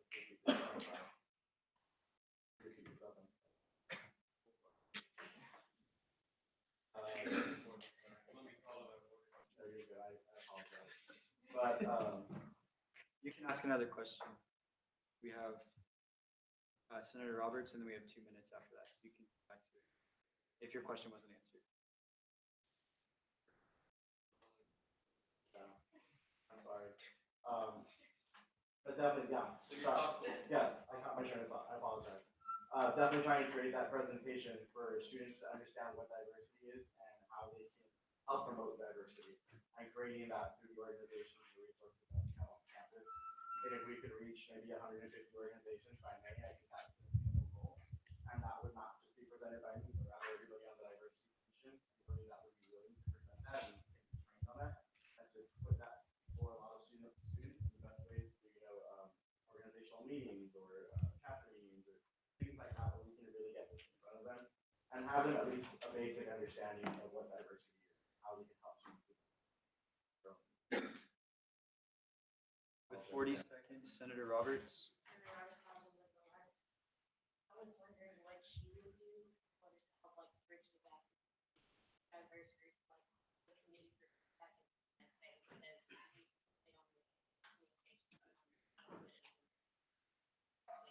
Definitely. So I would love if I could schedule maybe bi-weekly meetings with them, where I can come in and chat with them and see what they're doing. I would love to attend their meetings, see what they're up to. 15 and seconds. I would love to advise our SVP or our provost of our diversity provost. Motion. I'm gonna pause you. I'm sorry. No, you're good. Senator Lopez, I have the liberal arts. Multiple seconds. All those in favor of extending the period of questioning by 1 minute, please say aye. Aye. All opposed? That passes. So really trying to, schedule sit downs with them if I could, to really understand what their challenges are that they're facing for their organization. Definitely between at least an SGA, and hopefully my role on that climate activity with our provost, and trying to see how we can help them as far as the university standpoint and to the SGA. Are there any other questions for the presenter? Room right now. 45 seconds. Senator Moreno, College of Engineering, what are your thoughts about, or how do you actually plan to protect and document this year, or to be elected in this? Definitely. So I think our platform on that would be to support our administration and how they feel about that, and also if it needs to deviate from that and how we feel we should best support them. I think that would be the best way to go about that. I understand that a lot of these undocumented students are here to pursue education. They're all here to pursue. And I hope that we can find a solution that would allow them to continue 10 seconds. education, and that it wouldn't be a deviation from any federal or state laws that we would rather just hopefully advocate for that. I think one of the ways is trying to Please finish your sentence. create somewhere where we can have students advocate for this to our legislatures or to our federal government. We're trying to. Okay, the period of questioning has expired. Thank you very much.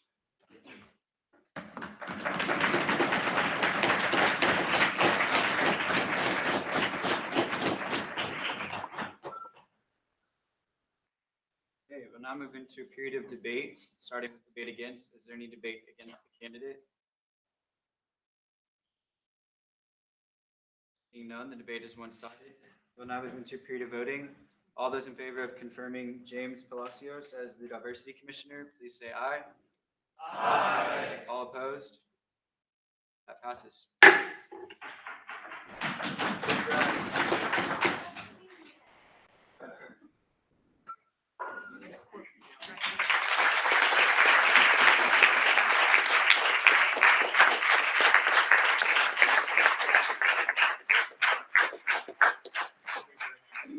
I state your name. I, James Palacios, Do solemnly swear do solemnly swear to faithfully execute to the best of my ability faithfully execute to the best of my ability the duties of the office of State Your Office, the duties of the Office of Diversity Commissioner, the Texas A&M Student Government Association, for the Texas A&M Student Government Association, to uphold the honor of the same to uphold the honor of the same at all times, to protect the welfare of the student body, at all times, to protect the welfare of the student body, and to promote good relations and to promote good relations between the students and those concerned with the university.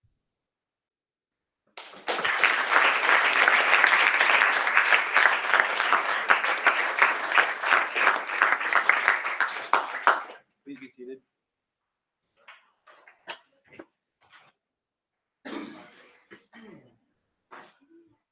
Well, the executive cabinet is now complete.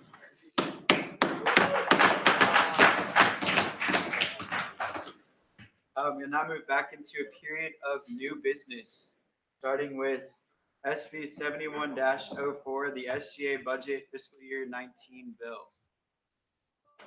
I'd like to just take a minute to remind everyone of how we go about this. In order to follow the code, we have to go through the bill in its entirety. And the Finance Committee spent a lot of time and effort doing this, so please be respectful of the presentation. So without further ado, Chair Walter.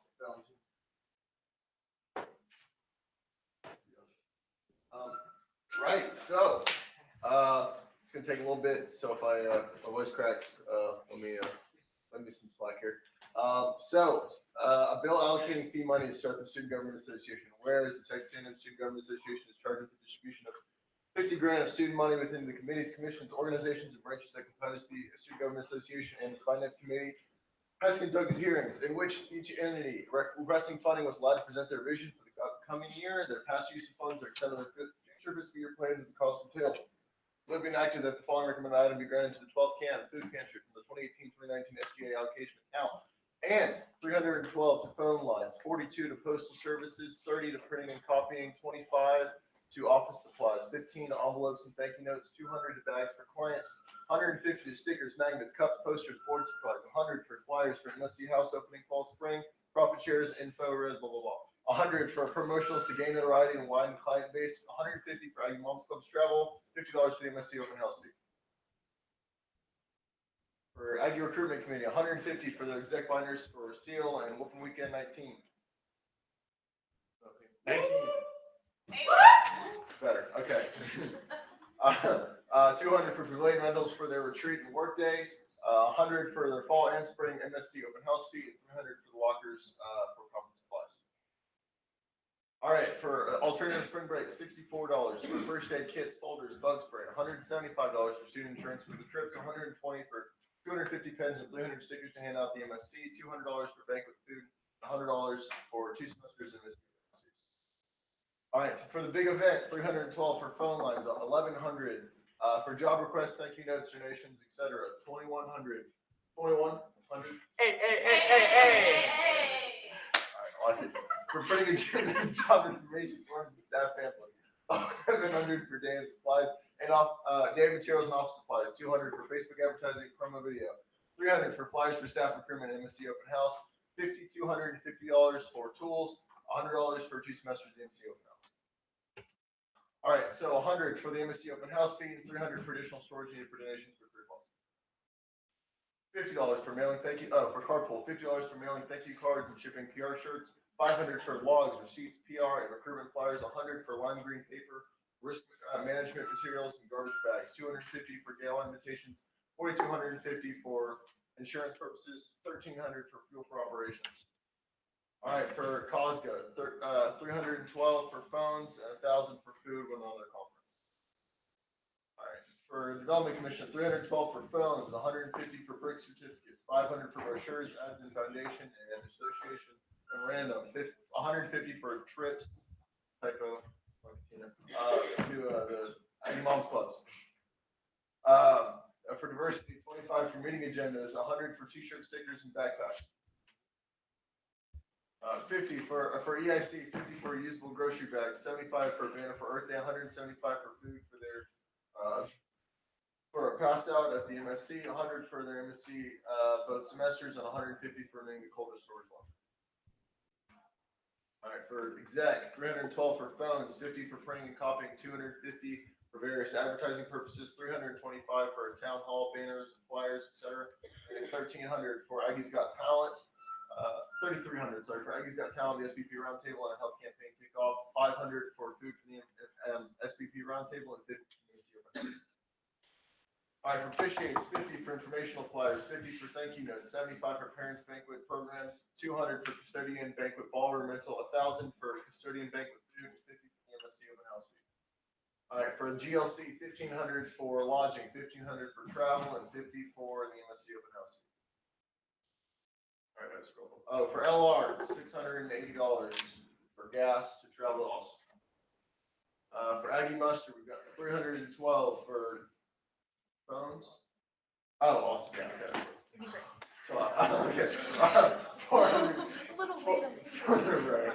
495 for stamps, postcards, and the PO box. 900 for toner, retreat packets, RSVP cards, and nameplates. 100 for staples, trash bags, pens, paper clips, and Kleenex. 795 for family welcome packets, letterhead, and envelopes. 300 for flyers. 800 for pens, buttons, coffee sleeves, stickers, backpack bags. 756 for a storage facility. 350 for equipment rental, for sound and audio. 850 for a speaker gift, hotel, and transportation. 200 for the speaker dinner. 250 for the collection display, security guard, and ceremonial flags. 100 for the MSC open house fee. 150 for the SGA locker. For replant, 30 for printing documents for risk binders. 4,375 for trees. 225 for insurance premiums. 150 for Santa Claus yard signs. 50 for flyers for MSC open house and banners for events. 200 for stickers, buttons, shirts for volunteers, etc. 100 for food for volunteers on replant day, and 100 for the MSC open house fee. For Senate, we got $40 for postage costs and 110 for letterhead, paper, binders, and office supplies. For Tradco, we got 80 to reach out to old Aggies and Aggie moms and thank you notes. 365 for speaking packets, speaking workshop materials. 850 for Tradco stationery and silver taps letters. 200 for American State flags. 200 for flyers for bonfire remembrance. 400 for promotions for Traditions Week and bonfire remembrance. 500 for bonfire remembrance stage and sound. 450 for travel speaking engagements. 300 for a giant birthday cake on anyone's birthday. 500 for risk management and special accommodations. 50 for an open house fee. 300 for 2 lockers, and 500 for silver taps, letter boxes, monthly walkie-talkie rental, other stuff. For J-Court, they wanted 86 to dry clean their robes. He gave it to them. That about does it. So, yeah.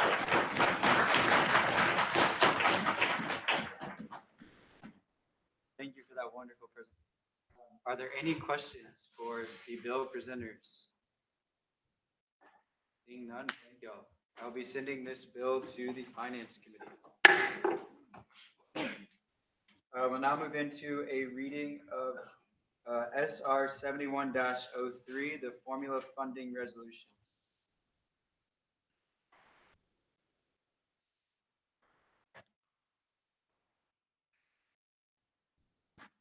Minutes.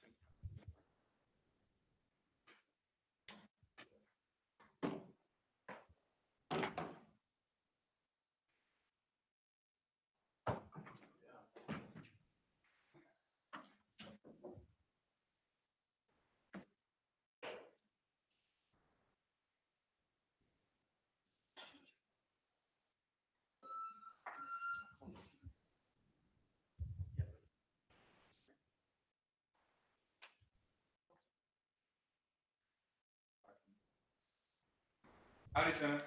Howdy.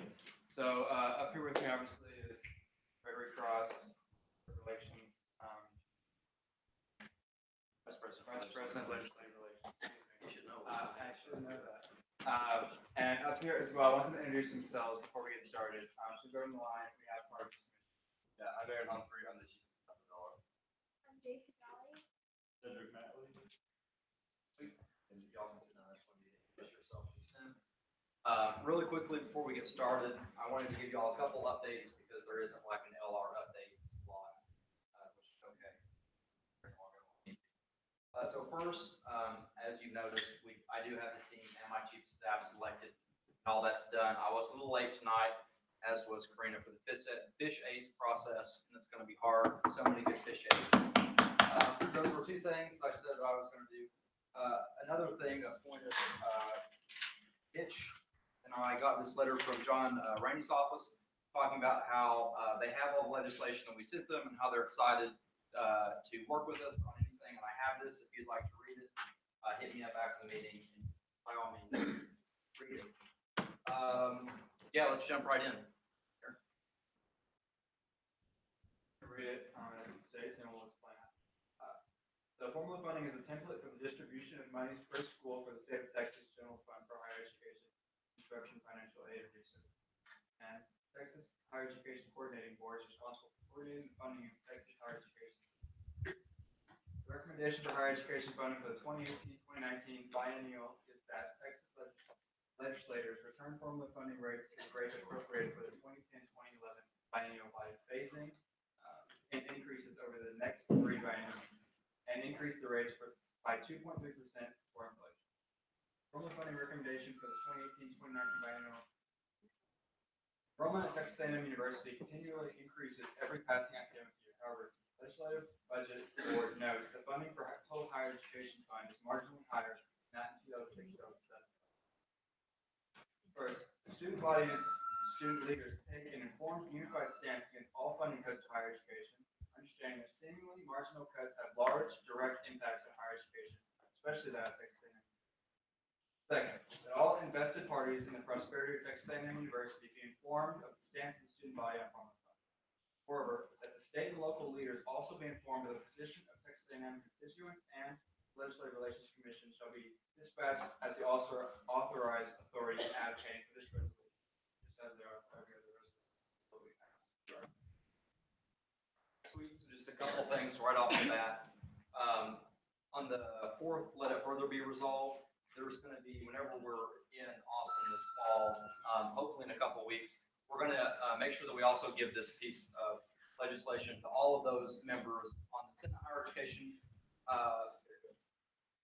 Committee. I thought somebody asked me a question, and also the House. That's one thing. And secondly, this piece of legislation, there is no tax increase. There's no new people who need to be hired for it. We also passed this last session with as Eric, Brian, and this meeting. So there's nothing new. This is exactly what we presented, minus some name changes. And just to reiterate that, the reason that we have to present it session is because in order for Greg and his commission to go lobby for this, it has to be passed in the current session.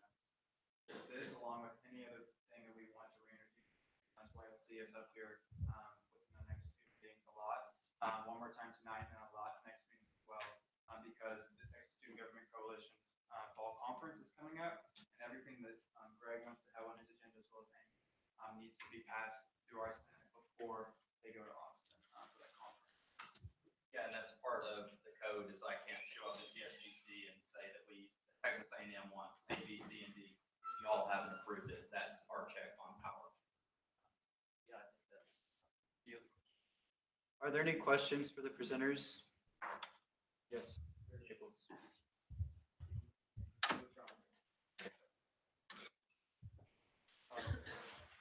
Are there any other questions for the presenters? Seeing none, thank y'all.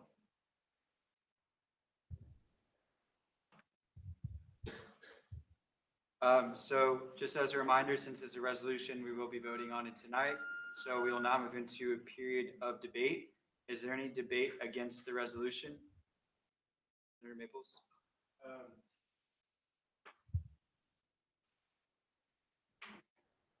Howdy, Senate. Howdy. Senator Rainey's name is spelled wrong. That's what I was asking. So, you're against. Well, I propose to make an amendment to fix it. Right? Are there any questions for the proposed amendment to change Senator Rainey's name? Seeing no questions? Seeing no questions, we will now move into a period of debate. Is there any debate against the amendment? Seeing none, period of debate is one-sided. We will now move into a period of voting. All those in favor of correcting the senator's name, please say aye. Aye. All opposed? Passes. Floor has been yielded to. We will now move into a period of debate for. Is there any debate for the resolution? Seeing none, the period of debate is one-sided. We will now move into a period of voting on the resolution. All those in favor of passing SR 71-03, the formula funding resolution, please say aye. Aye. All opposed? That passes. We will now recognize SB 71-05, the open source textbook bill. Will the bill presenter please come down? Sorry, can't believe the representative's name was spelled wrong.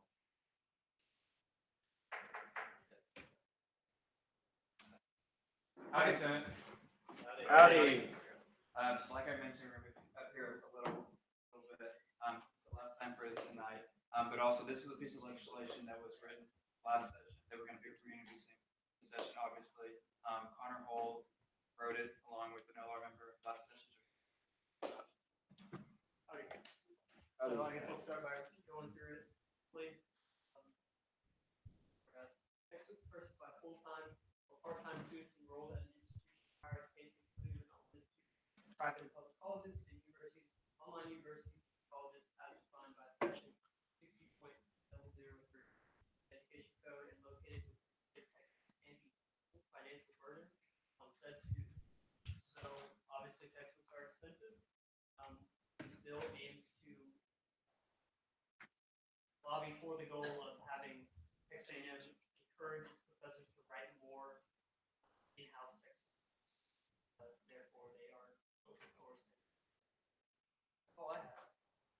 Just a couple of quick notes, as far as the legislature is concerned. This summer I went to the Senate Higher Education Committee meeting, and everyone was super pumped about open source textbooks. Not only because it saves students money, but also it saves Texas potentially millions of dollars. Senator Royce West from Houston, he's actually vice chair of the committee. One of his main points was that students who can't afford the textbooks either take the full hours that they have to meet scholarships and then don't have the textbooks and underperform and hurt their academic record, or vice versa, where they can't afford the textbooks so they take less classes, therefore putting themselves further behind in the process. And the state is giving out grant money, and the state's losing millions of dollars on that. They're wanting to do a study.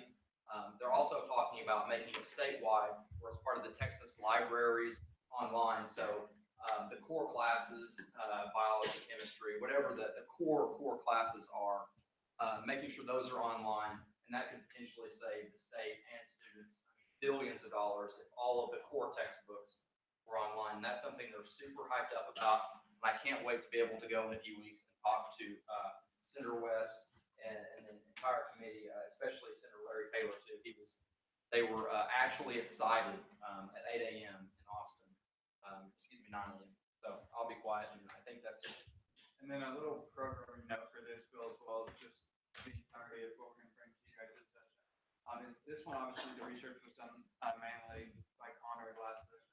But all the bills that we try to put forward through our committee are researched. We know that they're going to come up, a lot of them multiple times in the evening, so it might seem as if they're thrown together. They are researched.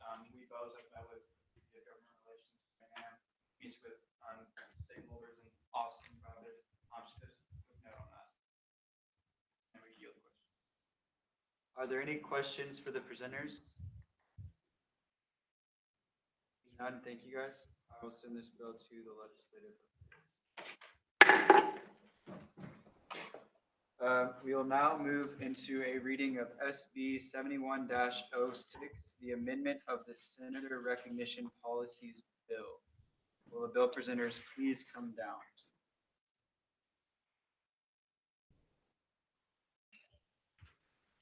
Chair Powell.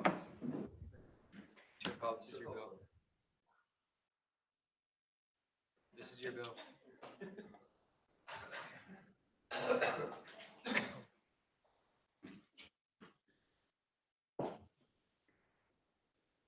Howdy, Senate. Howdy. This is just something to kind of touch up the rules.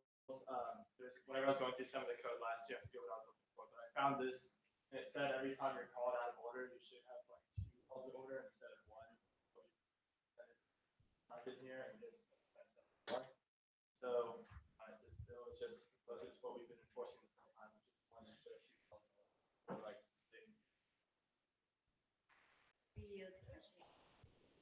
Are there any questions for the bill presenters? Seeing none, this bill will go to rules and regulations.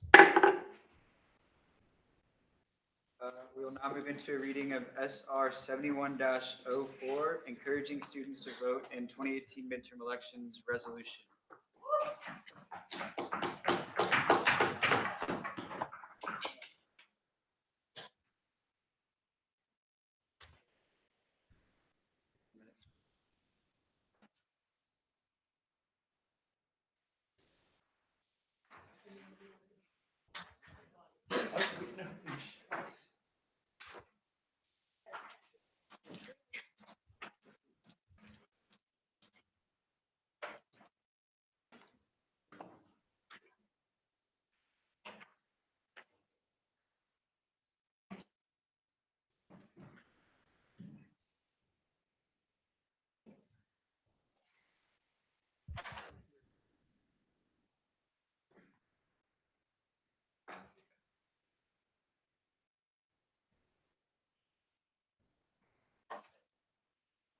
Howdy, Senate. Howdy. So as you know, we are in a midterm election year, and as you also know, students do not vote, so this is a resolution encouraging for that. The 2018 midterm elections will take place on November 6th, 2018, whereas Tuesday, October 9th is the final day to register to vote the 2018 midterm elections. Whereas registered voters have the opportunity to elect the governor of Texas full-time members to the Texas A&M Board of Review. Please stay in order. And whereas for in 2014 elections, only 14% of college students voted nationwide. And whereas September 25th is National Register Voter. Therefore, let it be resolved that the Texas A&M University Student Senate believes that the 2018 midterm elections will be an important opportunity for voters to participate in our national democratic system and have a great influence on the future of our local, state, and national policies. Therefore, let it be further resolved that the Texas A&M University Student Senate elections appreciates the work of student organizations and the Brazos County's elections across the area that are working to ensure eligible voters register and are able to make an informed vote. And therefore, let it further be resolved that Texas A&M Student Senate elections makes all, let it be further resolved that Texas A&M Student Senate elections makes all students aware that they can vote at the Memorial Student Center as early as October.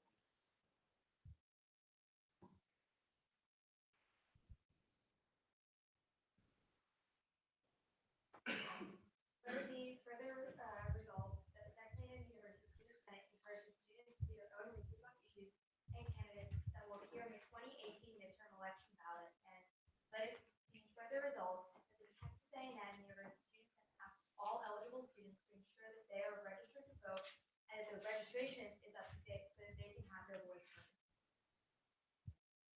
Let it further be resolved that a copy of this resolution will be sent to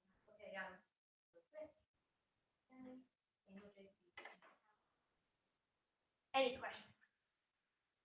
Are there any questions for the presenter? Senator Walther. For Walter Mays caucus. So is this gonna be like an email that's sent out to students, or is there like you like, hey, you should send out an email, like to Michael K. Young, like that he should forward all the students through email? What's the driving force behind the resolution? Or is this kind of just Two things. From what I've personally seen, the battalion makes it really, it reports on everything we're doing here each night, and if they do report on resolutions like this, one, and two, to my knowledge, we have never made a resolution and then had it emailed out to the student body, but that's great. Kind of just to add on to that, and to further answer your question. So there is work outside of the resolution being done to ensure that also that there's a voting spot on the MSC, right, and things like that, and the registration's done. We just didn't feel that well, it would probably have to be a bill or a piece of legislation that's the right way to do that. the work that we're doing here is informative, and we hope that, that the Senate will be able to spread it through this resolution, offering information through our social media, through the Italian. Please limit the back and forth. You're out of order. And an encouragement. The chair would like to remind everyone that a resolution in itself is the opinion of the student body. So other than the sending of the resolution to the members that are on the bill, there is no action taken. If the senators would like to have an action such as an email sent to the student body, that would be a bill. A bill has an action associated with it. A resolution is the same. This resolution will be sent to people on the bill and letting them know that this is what the students believe. Are there any other questions? Seeing none, thank you all. We have to make an amendment because I missed that. Oh, okay. Ignore me. The period of questioning is over. We'll now move into a period of debate, starting with debate against. Senator Barbara, Senator Barbary, I'd like to make an amendment. please state your amendment. In whereas 3, Just a brief overview of the amendment. sure, whereas 3, change text to text AM. Okay, please come and present it. Senator Barbary, on campus, I was informed by Chair Chimano to change the wording from text for Regents to text AM for Regents. Are there any questions for the amendment? Seeing none, thank you. We'll move into a period of debate. Is there any debate against the amendment to change it to the Texas A&M Board of Regents?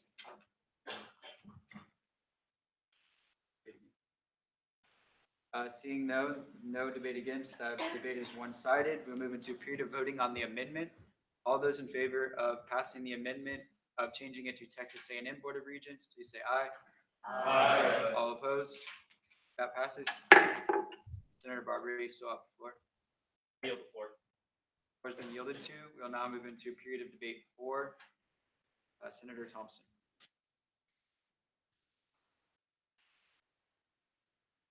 I have another amendment, and it was given before, so I need to make sure this wasn't one-sided, so. Thank you. I go through four now. Floor has been yielded to. We will move back into period of debate against with Senator Thompson. Senator Thompson, College of Liberal Arts, grammatically, therefore, let it be resolved 3, I think, is incorrect. The Texas A&M University student elections make all students aware that that is, of course. So, my amendment would be to take out the word elections and add an S to the end of student. That would make that grammatically correct. That's it. Okay, are there any questions about this amendment? Seeing none? Yes. Yeah, absolutely. So, I would be taking, the amendment would be taking out, in therefore let it be resolved 3, taking out the word elections and adding an S to the end of the student. So it would read, therefore let it be resolved, Texas A&M University Student Senate makes all students aware that they can vote at Memorial Student Center as early as October 22nd. Senator Huebschman? Another question, would there be any way to just to add on to your amendment, is that possible? No, that's a motion on a subsidiary motion, which is not a.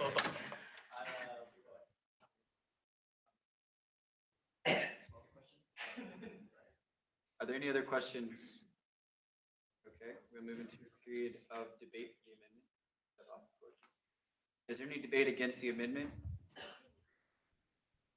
Seeing none, the period of debate is one-sided. We'll move into period of voting. All those in favor of changing it to the Texas A&M University Student Senate makes all students aware that they can vote at the Memorial Student Center, please say aye. Aye. All opposed? That passes. Senator Thompson, you still have the floor.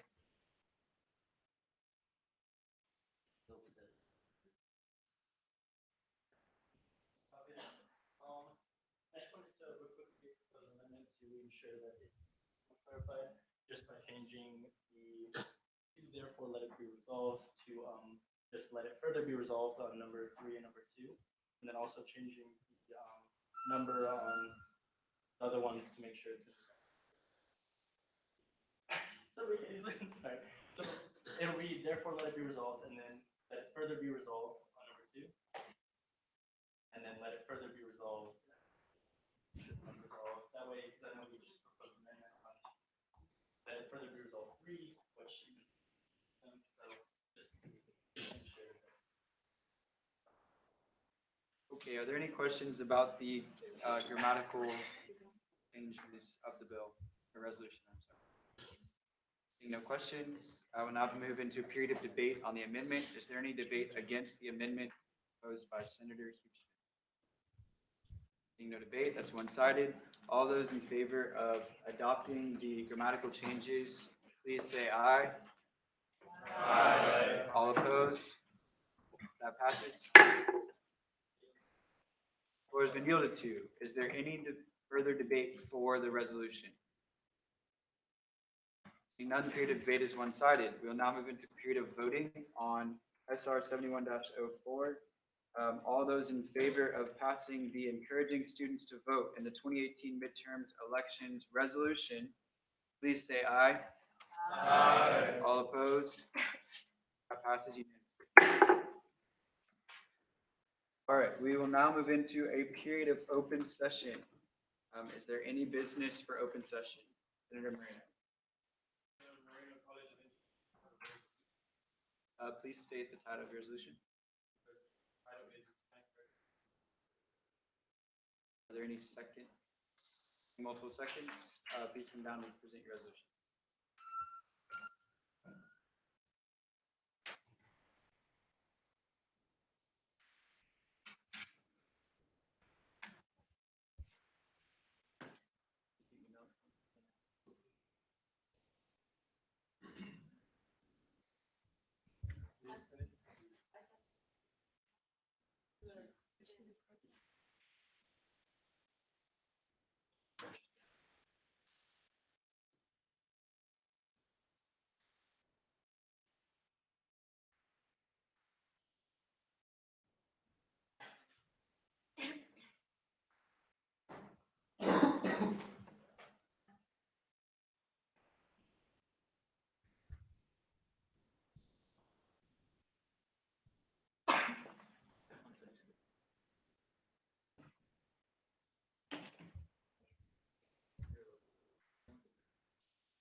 All right, you have 10 minutes starting now. Howdy, Senate. Howdy. Senator Moreno, College of Engineering. I'm here to present to you the Hispanic Heritage Month resolution. This is the second year that we're officially trying to pass this as well.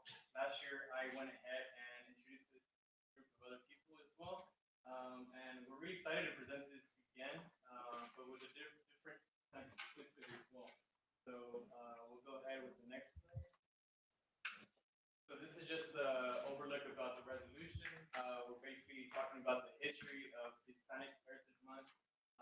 It started back in 1968 with the Johnson administration, and it was definitely a moment to just acknowledge Hispanic heritage for 1 week. It was later on expanded to different cultures within Latin America, and eventually became a whole month for 30 days, starting September 15th to October 15th. And we're here today to acknowledge and recognize Hispanic Heritage Month, which actually had its kickoff last night. And if you know how to dance salsa, you missed out. And cumbia, it was pretty awesome. Some people of us, we danced and we had a little bit of fun. But overall, it's a great time to just recognize some of the former students as well that went through this great university, have done amazing things post college. As many of us will do as well. So pretty exciting to acknowledge them as well, and we'll talk about them.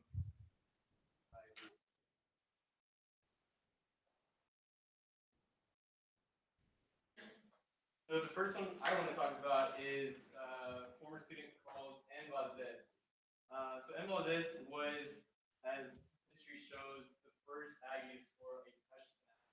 So I know we're in football season and we're geared up for this weekend to beat the hell out of them.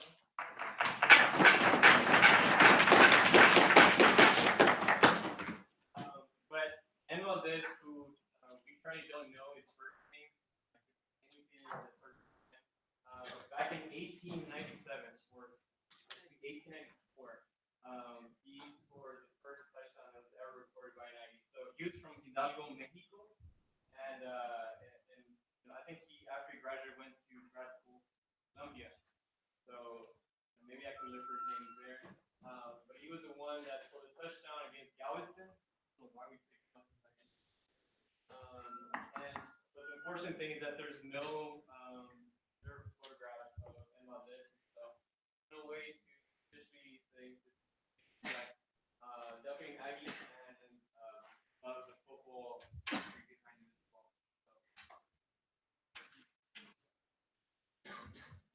So we also are going to be highlighting some former students that the Hispanic Network highlighted in one of their recent videos. So one of them is Pablo Marvin, class of 1966. He was actually named an outstanding international alum in 2006. So he is a member of the Texas A&M International Board, and he's currently an entrepreneur. He has many businesses, not only in Mexico, but he also has a lot of partnerships in the United States. Graduated with Bachelor of Science in Business Management. And he's a founding member of Texas A&M's International Programs Office. So next up, one of the other Hispanics we want to highlight from Texas A&M is Monica Cuellar Manzel, and she's from class of 93. And one of the greatest things about her is that she's currently the president of the Texas A&M Hispanic Network, and she works closely with President Young in connecting former Hispanic students and current students right now to provide a mentorship and to just help guide them in the successes that they want for the future. She's also from Dallas, Texas, and she gained a bachelor's in marketing from 93 from here at Texas A&M, and she also got her master's in marketing from class of 94. So one of the greatest things about these Hispanics is that they not only graduated from A&M, but continually pursue to help Hispanics here at the university. Our next highlighted person is Dr. Manuel Pina, of class 67. He, of course, got all of his degrees from here. He began with a bachelor's in education and journalism, and went up to get his master's and his doctorate. Also, another detail about him, and he is currently a professor here at the Agriculture and Life Sciences. So he's a pretty well-known ag, and he's proud of being an Aggie. So he was also a distinguished. And the last person we wanted to highlight was his wife. She is actually she graduated with a PhD in psychology, and she got her bachelor's on education and instruction. One of the cool things that she's doing right now at Sam Houston University, she's actually not only a professor, but she's also a counselor. And so she also does research, and she's published many different types of work. So some of her research interests are building adverse communication, makeup, emotional problems that keep students from achieving. So we thought it was something cool to have two Aggies that are married to each other, that are both incredible individuals highlighted during our. So with that said, you can probably find your spouse in this university as well. So if you want to have your secondary brain, congratulations. That's not. But overall, we're just really excited about our culture. We're pretty proud about our heritage, and we definitely hope that we can pass this resolution to acknowledge that this is Hispanic Heritage Month, and we're really excited to also kind of land some sort of welcome to the incoming freshman class, who, as of now, make up 30% of the incoming class. So that's a huge. A lot of Hispanics that are coming to A&M see the value of their education, what they can get out from this university, and then do great things post college as well. So really, really excited, and hopefully within the first next few years, we'll become also an Hispanic serving institution. Means that 25% of our student body identify or categorized as Hispanic. So with that comes extra funding, which helps more students be successful here at Texas A&M and do great things in college.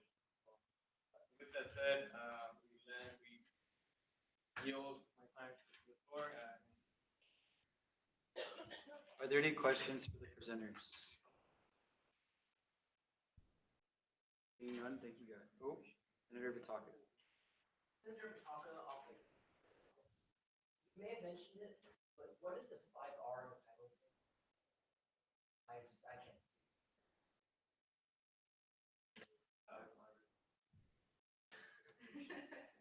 Great question. It's just a unique part of the resolution. Yeah, that was a little turn that I mentioned. No, I actually don't know. So I would hope that someone could do an amendment.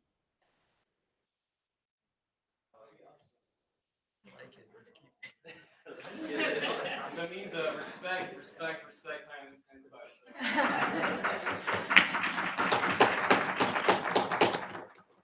Senator DeGree. We will do that. Great college education. We'll do that in debate. Thank you. Are there any other questions for the presenters? Senator Powell, Chair Powell. Chair Powell, if there's just the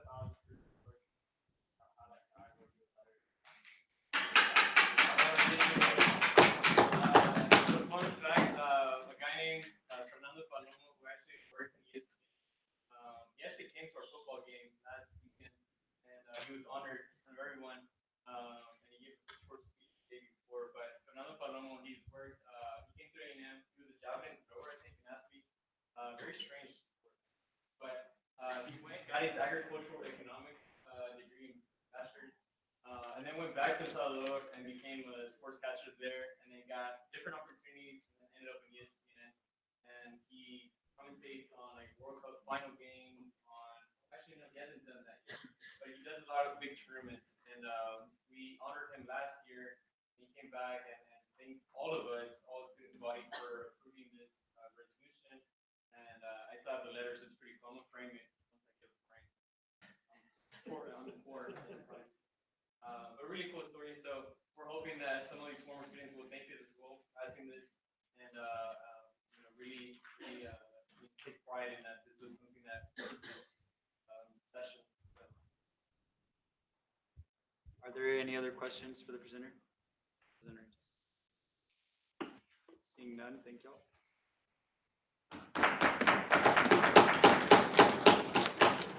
No. We will now move into a period of debate on the resolution. Is there any debate against Senator DeGree? Oh, no, I'm not a good debate. For your I moved to make maybe I would add it as a sponsor and to remove the 5R. Okay. Since I think those are two separate. okay. I moved to amend the 5Rs. Okay. Strikeout. Okay. See multiple seconds. Is there any debate against the amendment to remove the 5R from the title of the resolution? Seeing none, that is one-sided. We'll now move into period of voting. All those in favor of removing 5R from the title of the resolution, please say aye. Aye. All opposed? That passes. Senator DeGree, you'll have the floor. Okay. I move to make another to add me as a sponsor, and Gilberto as a sponsor, and Eric as a sponsor, and me as a sponsor. Oh my God. And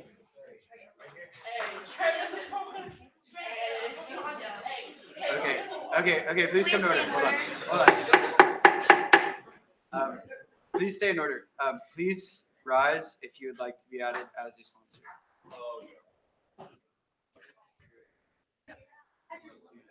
I know, 15. One person needs to sit down, please. Sorry, we can only have 15. Thank you.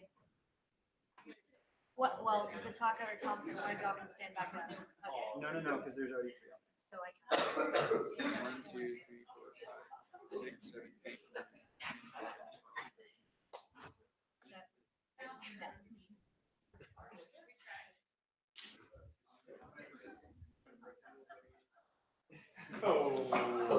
Can I ask the chairs to sit for this? I'm sorry.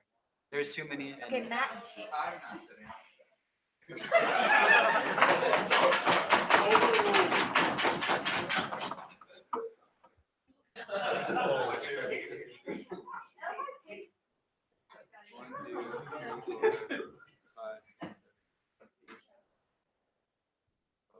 No, we're good. Okay, can you make this?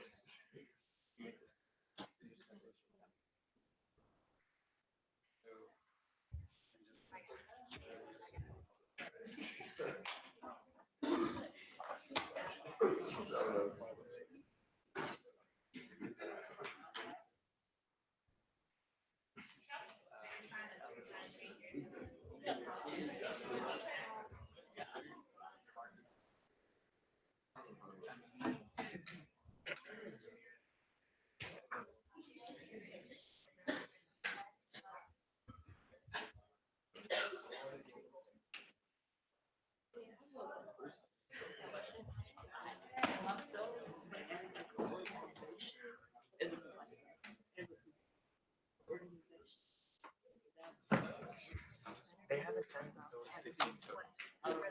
It's the presentation. It's okay. Okay, so I can do it after that. I know.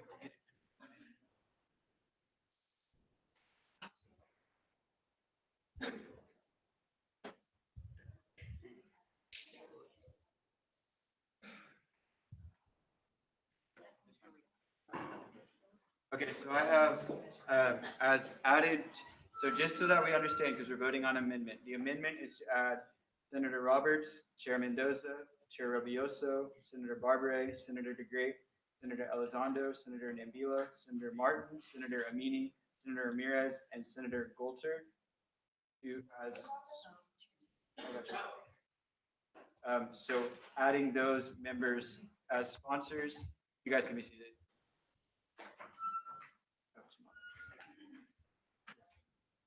Okay, so all in favor of adding those senators as sponsors, please say aye. Aye. All those opposed? That passes. Okay, so Senator Great, you still have debate against.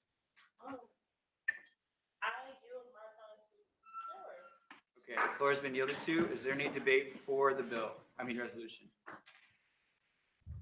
Seeing none, debate is one-sided. We'll move into a period of voting. All those in favor of passing the. Yes. Point of information, Senator Moreno, College of Engineering, all of that were added on the sponsor be added to add even more people.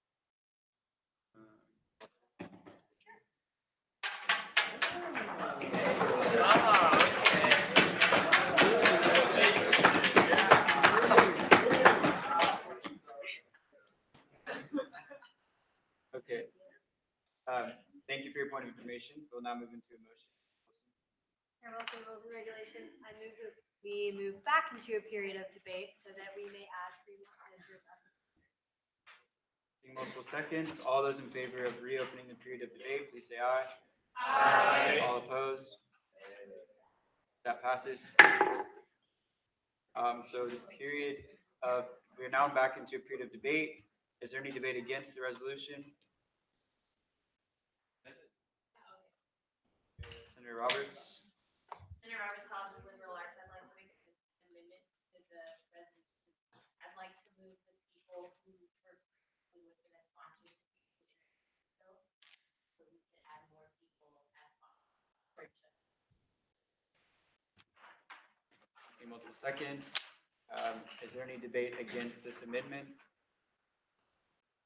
Seeing none, debate is one-sided. All those in favor of moving the current sponsored by senators into the introduced by, please say aye. Aye. All opposed? That passes.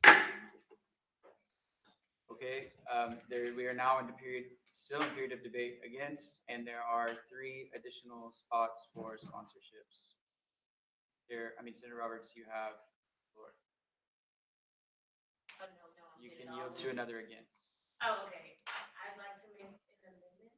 Okay, I'd like to make an amendment to add 3 more spaces. Massey Walter. And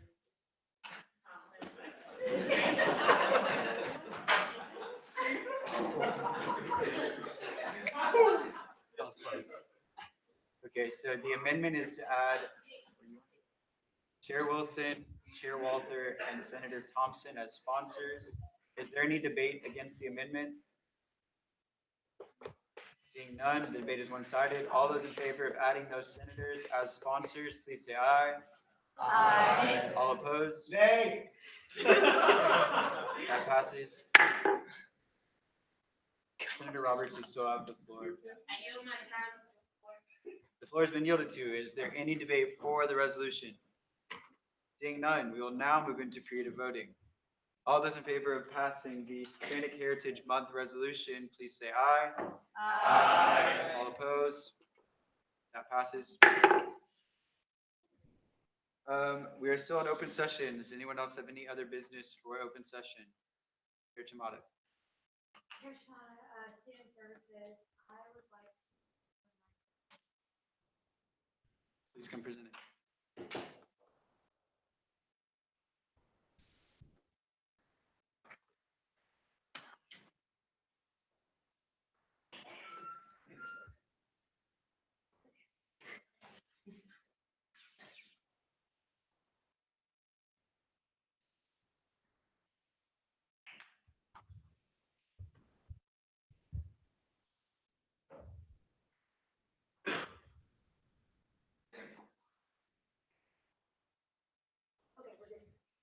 All right, howdy, Senate.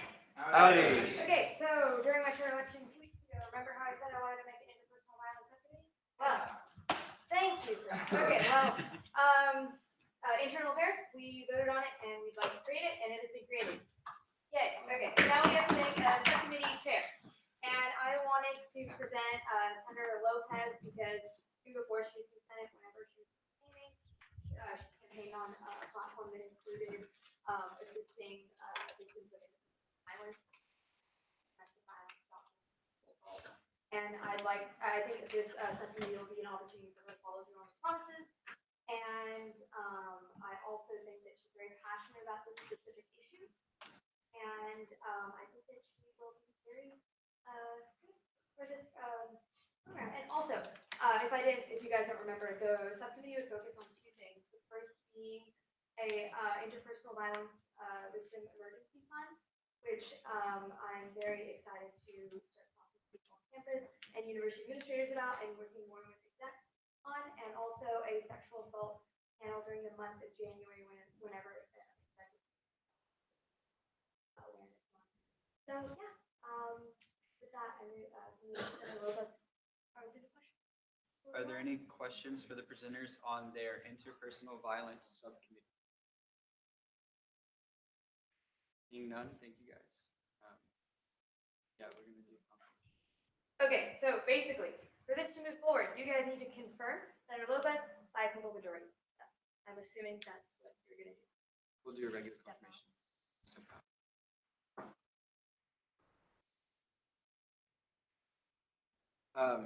Is there any debate against confirming Senator Lopez as the interpersonal violence subcommittee chair? Seeing none, the debate is one-sided. All those in favor of confirming Senator Lopez, please say aye. Aye. All opposed? That passes. Please rise.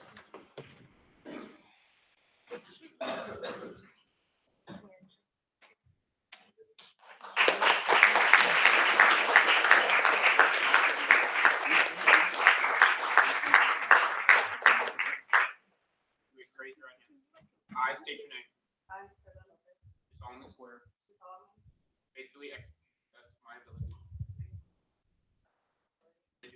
office of student office the duties of the personnel file subcommittee for the Texas A&M student government, for the Texas A&M, to uphold the honor of the same to uphold the honor and safety at all times, to protect the welfare of the student body, at all times, and to promote good relations between the students and to promote good relations and those concerned with the university. and those concerned with the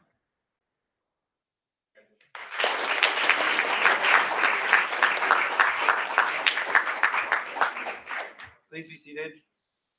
Okay, one more thing on that. If anyone is really passionate about this issue and would like to be part of the subcommittee, please reach out to me or Senator Wilson at the end of the night. Thank you all. Yes, Chairman Doza. Chairman Jones, legislative affairs. Someone who's already on a legal committee, allowed to be on. Yes. Okay, we are still in open session. Is there any other business for open session? Seeing none, we'll move into a period of committee reports, starting with Pro Tem Banks. Howdy, Senate. Howdy. Not salty at all about that resolution. So I have my ops committee, which is fantastic. We're gonna be doing a lot of stuff, working on getting archives back in the office next week. So hopefully a lot of that will be more available. We also need to look at also next meeting, I'm sure Michigan talked about this. Chairs, so we are now running for that.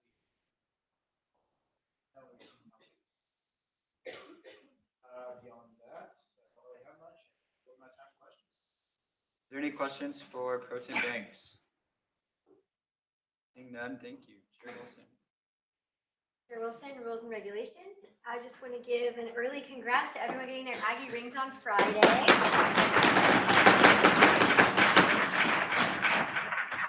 Super proud of you all. 90 hours is a big mile marker, so I'll see some of y'all out there.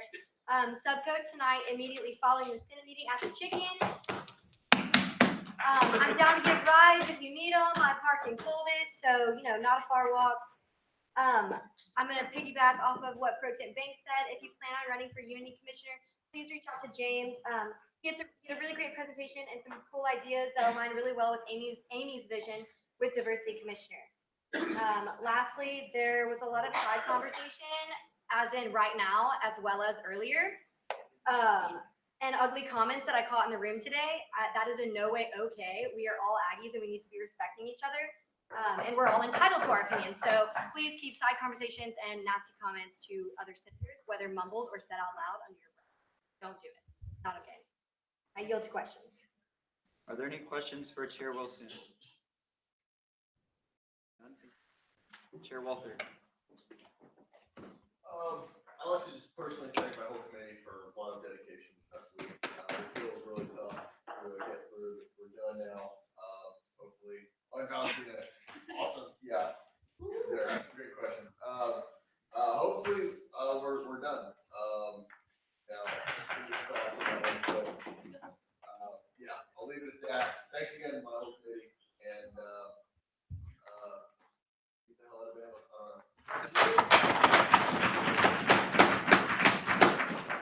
Are there any questions for Chair Walther? Seeing none, Chair Mendoza. Chairman Jones, legislative affairs. So our committee meeting next week will be at 7 p.m. We obviously have the bill that was into our committee for the interviews tonight. We have a few others we're going to next week as well. Chair Powell wanted himself and maybe his committee to come because the open source textbooks falls under theirs. So we're going to send out information to you guys as well. And then this Sunday, obviously our Sunday meetings are mandatory unless you give me excuse, but this Sunday we're also going to be coming up with Labor Relations Commission, which that's their full commission now, to try and better prepare our senators and effectively do the research as possible. So I'll send out information for that to my community on this Sunday evening sometime. Not mandatory, but mandatory. Are there any questions for Chair Mendoza? Thank you. Chair Rebioso. Chair Rubioso, Community Relations for my committee. We will be having a next week, and I'll actually be having a meeting with Rohan tomorrow morning, kind of discussing how we can work together this upcoming year, and then I'll relay the information to you guys on how. That's pretty much it. Are there any questions for Chair Ravioso? Thank you. Chair Powell. Hi, Senate. Howdy. On Monday, I met with, my counterpart, Michael. We went over a lot of, good things that we're going to be looking at this year. We also talked about, my upcoming meeting with Dr. Center on Friday. Mike told us that we're going to be talking about Rule 7, Rule 1. We're going to be talking about putting an academic tab on Howdy. A little bit also about the social system, and study broad rule changes.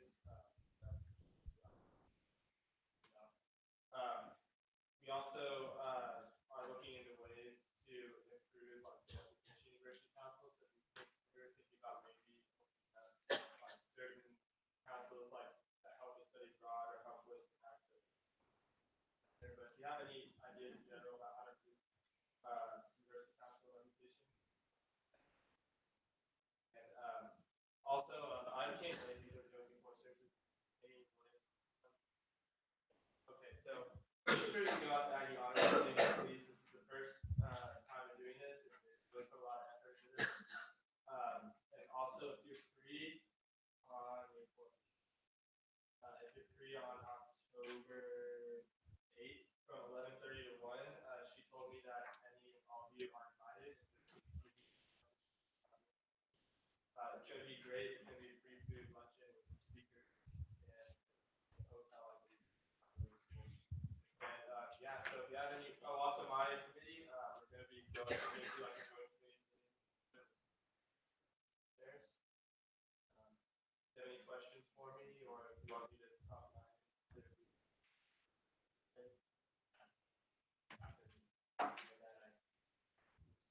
Are there any questions for Chair Powell? Seeing none, thank you. Chair Chimada.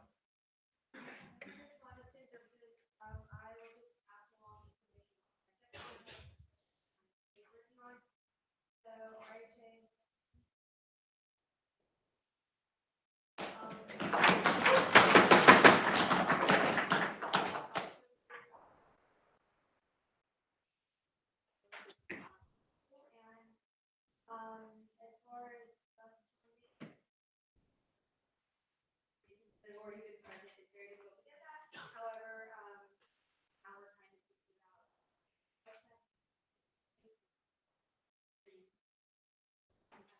So, that is, SGA.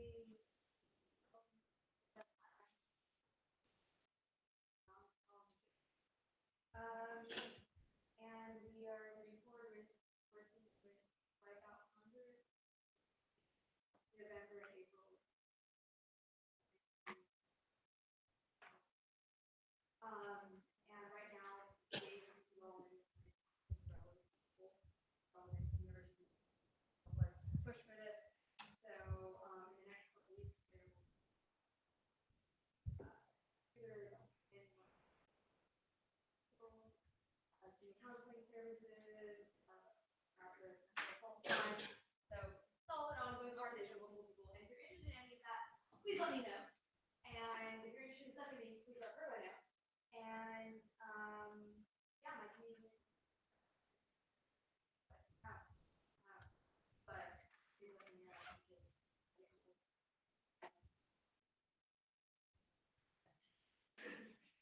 Are there any questions? Are there any questions for Chair Chimada? Seeing none, thank you. We will now move into creative executive reports, starting by recognizing Student Body President Amy Sharp.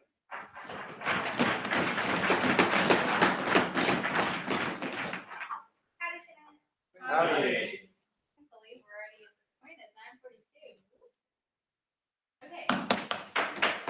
So to start off with a town hall update, I want to personally shout out Tate Banks, Reagan Thompson, Ashley Tamada, Eric Mendoza, Connor Hull, Chris Rodriguez, Mitch Parker, and Karina Wilton for volunteering to work work table and flyering for town hall. If I missed anyone, I'm sorry, I was off the sign sheet. But thank you all for all of your support for that event. That event, it was super awesome. If you haven't noticed, the cover of the back today is the president and the provost on stage at our event, and both of them said they would be willing and happy to do it again, or to do something in the form of like monthly videos. If we had questions to give to them, they would just sit and film the video of the answers, and if we could push that off.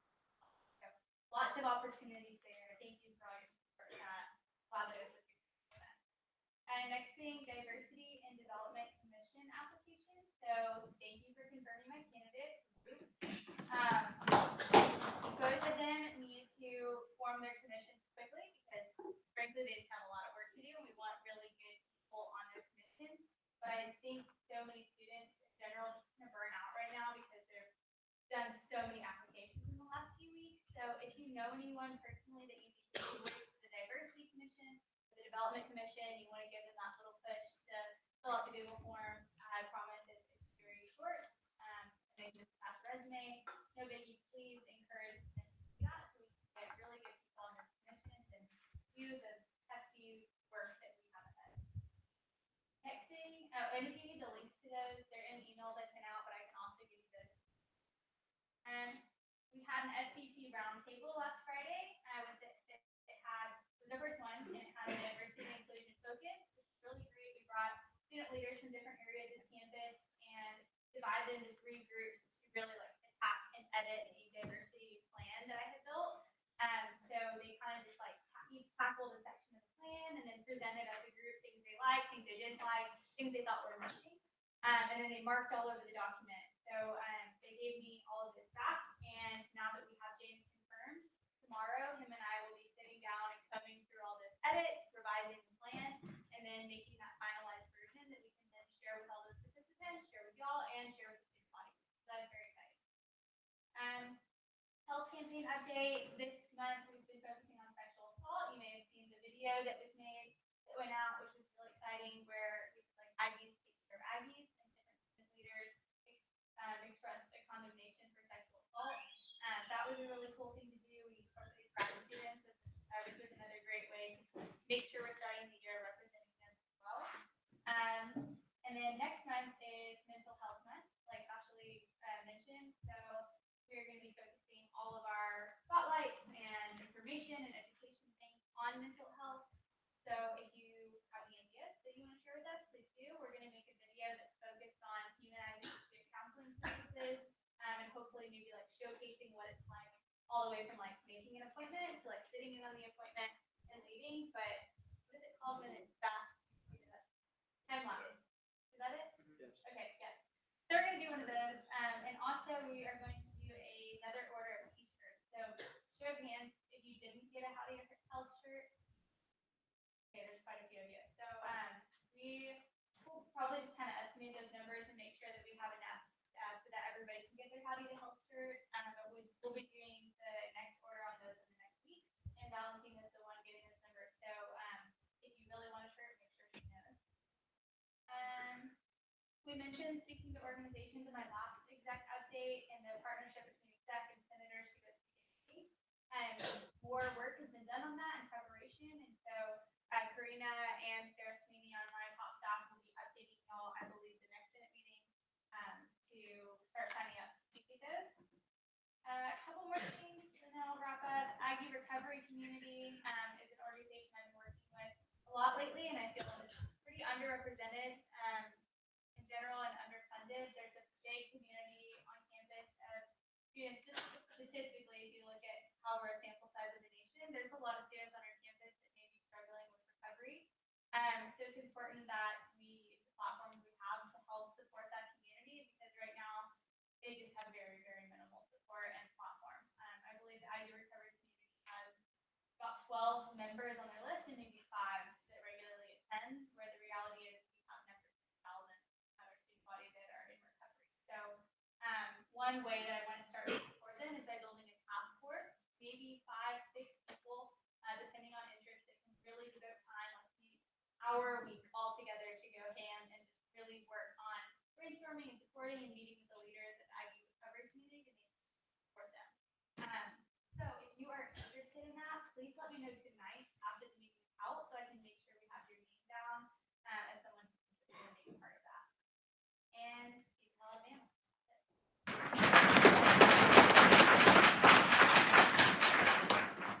We will begin period of questioning with Pro Tem. For 10 days. Speaking of the provost, are you aware that she will be here at our next meeting?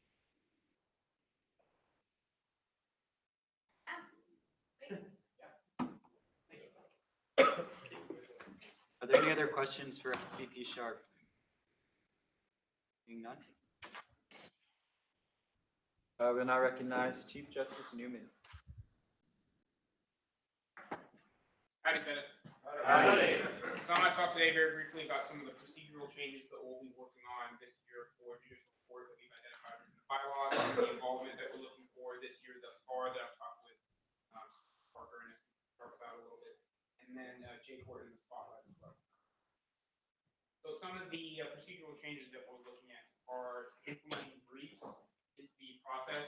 If you're aware of any sort of trial or legal process, then you would be aware that part of the initial process of trial is the actual evidence itself. And then following that evidence, whenever it's shared with both sides, is that both parties have an opportunity for briefs that present their argument to the court based upon the evidence and facts that are available. This way, we can constrain the arguments that are listed or that are brought up during the appeals process, specifically during the trial itself. We can constrain the arguments that are presented there to the briefs that they have put together beforehand. So that avoids any non sequiturs or any offhand comments that would only unnecessarily inhibit really the truth that we're trying to get from that. We'll be implementing briefs. Along with that, we'll be elongating the entire process of court appeals. I do not understand why in the past we've tried to have a certain rapidity in the process from beginning to end, be completed almost as quickly as possible. So we're looking at probably a time limit of at least a week or more to give the appellants and the appellee plenty of time to, one, initiate the appeal, begin the discovery process with evidence, begin writing their briefs, pre-trial hearings, and then prepare for the hearing itself, given the fact that these people are students as well at the university. Tests, quizzes, whatever's going on with their own personal lives, in addition to the appeal that they bring to the court. We'll be looking to elongate the entire process. Okay. As well, one thing that we wanted to do last year but never really happened, but something that I think we do this year, which is something that told us very formally, which is issue a writ of certiorari. So a writ of cert is something that announces to the public and to the appellants and the appellees that the case will actually be accepted by court. So this is something that, just like we post opinions right outside the SGA office, we'll be posting that writ of certiorari if we are to accept it. So it's a more formal way of accepting a case and moving forward from there. We'll as well still publish that trial is over. Okay. Some of our greater involvement. I just came from before this fish aid placement night. It went very well. Unfortunately, it's a round robin where you only have really 2 minutes to sit down with two people and explain your committee or your position in the government group, and at the same time elicit questions from them. So eventually you get this sort of script in your mind. You can finish in about a minute, 30 seconds, and allow for 30 seconds afterwards.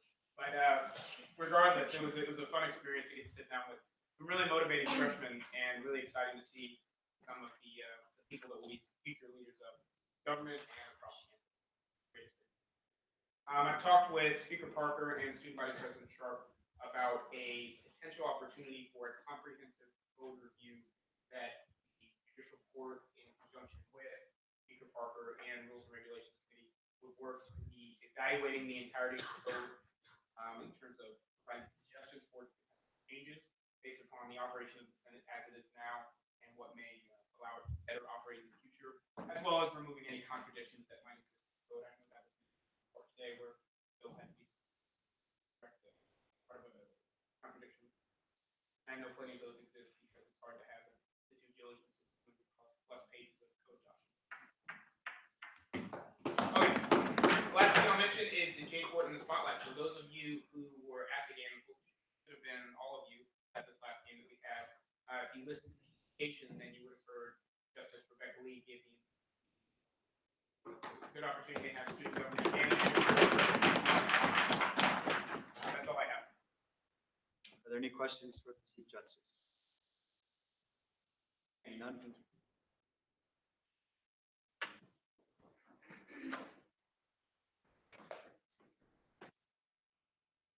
All right, howdy, Senate.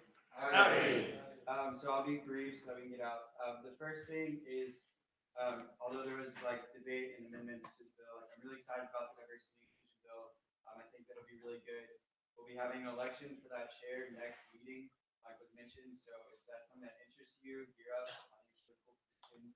And I didn't mean to offend anyone or take anything away from the initiative itself by changing the name. So if you have like any lasting opinions on that, I'd be more than happy to sit down and like hear your side and discuss it. I want the first thing this committee does is to make a mission statement. So if we can work together on developing a mission statement, I think that'd be really good. But I'm really excited about that. The next thing is, as Pro Tem Banks mentioned in the start, we have the Gano resolution that needed to be signed by all senators. That was in the bill. We should have done it last meeting. I'm sorry about that. But if you haven't signed that, please get that done.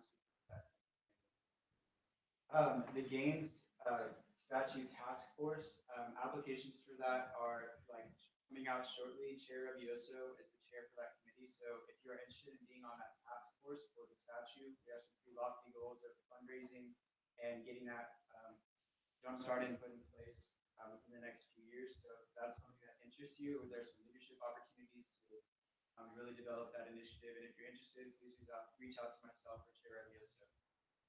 The next is one of the other initiatives that was in my platform when I ran was a unified student body front and having other student leaders come and speak at our meetings.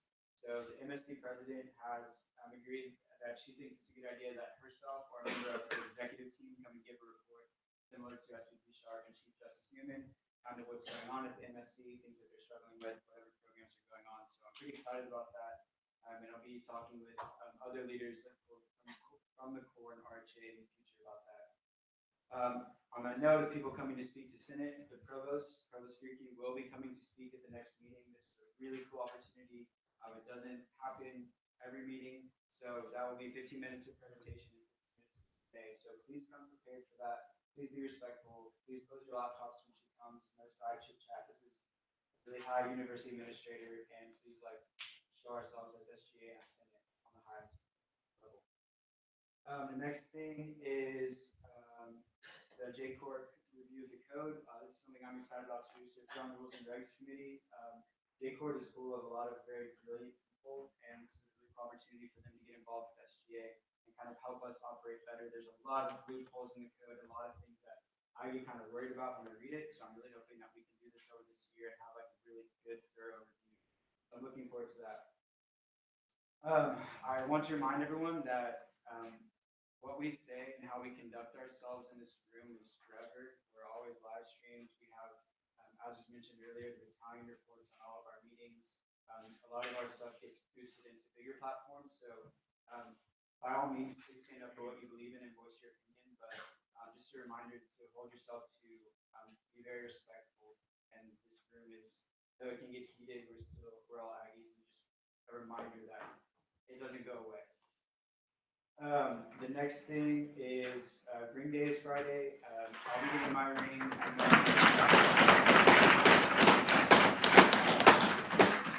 But really looking forward to that. The weather is rainy, so be on the lookout for emails if you are getting your ring about like safety and how to go about that. If there's lightning, it might get delayed. So just be on the lookout for that. And the last thing I got is let's beat the hell out of Bama. Are there any questions for the presenter? None? Oh, sorry. What? Sorry, Chair Walter. Chair Walter, Finance. So, to clarify with the provost, is it 15-minute total presentation or is it 50 for 140 hours? 15 minutes, 15, 1 5. Okay. Questions and 15 minutes. Are there any other questions for the presenter? Seeing none. Closing roll call.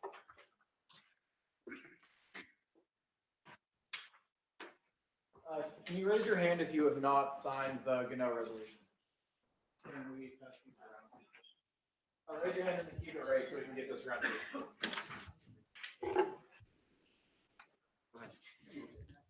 All right, please stay quiet, by the way. SVP Sharp, Howdy. Chief Justice Newman, Howdy. Speaker Parker, Howdy. Chair Wilson, Howdy. Chair Mandel, Chair Walker, Chair Mendoza, Howdy. Chair Powell, Howdy. Chair Abayoso, Howdy. Chair Shimada, Howdy. Senator Meany, Senator Barber, Howdy. Senator Benke, Senator Berger, Senator Black, Senator Carlson, Howdy. Senator Carter, Howdy. Senator Castellanos, Howdy. Senator Collard, Senator DeGroote, Howdy. Senator Elizondo, Howdy. Senator Fisher, Howdy. Senator Lieberman, Howdy. Senator Golter, Howdy. Senator Gupta, Howdy. Senator Harrar, Senator Hitchman, Howdy. Senator Hall, Howdy. Senator Crowe, Howdy. Senator Lopez, Howdy. Senator Maldonado, Senator Macias, Senator Maples, Senator Martin, Senator McGill, Howdy. Senator Alejandro Moreno, Senator Luis Moreno, Howdy. Senator Mosul, Senator Nabila, Please stay in order. Senator Nava, Senator Oldham, Senator Palmer, Senator Pauls, Senator Papula, Howdy. Senator Quintana, Senator Quintana, Senator Ramirez, Howdy. Senator Reyes, Senator Roberts, Senator Rodriguez, Senator Salazar, Senator Scogin, Senator Schaefer, Senator Segal, Senator Thompson, Senator Tillman, Senator Tran, Senator Rulick, Senator Pataka, Senator Walter, Senator Walter, Senator Weeks, Senator Young, Senator Zuniga. Great job, y'all.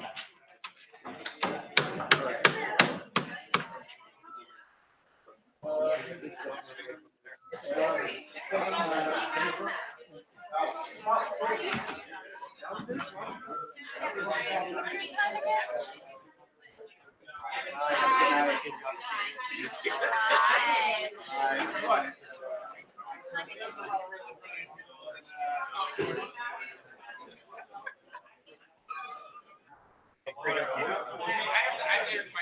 got it. Wow, what's up?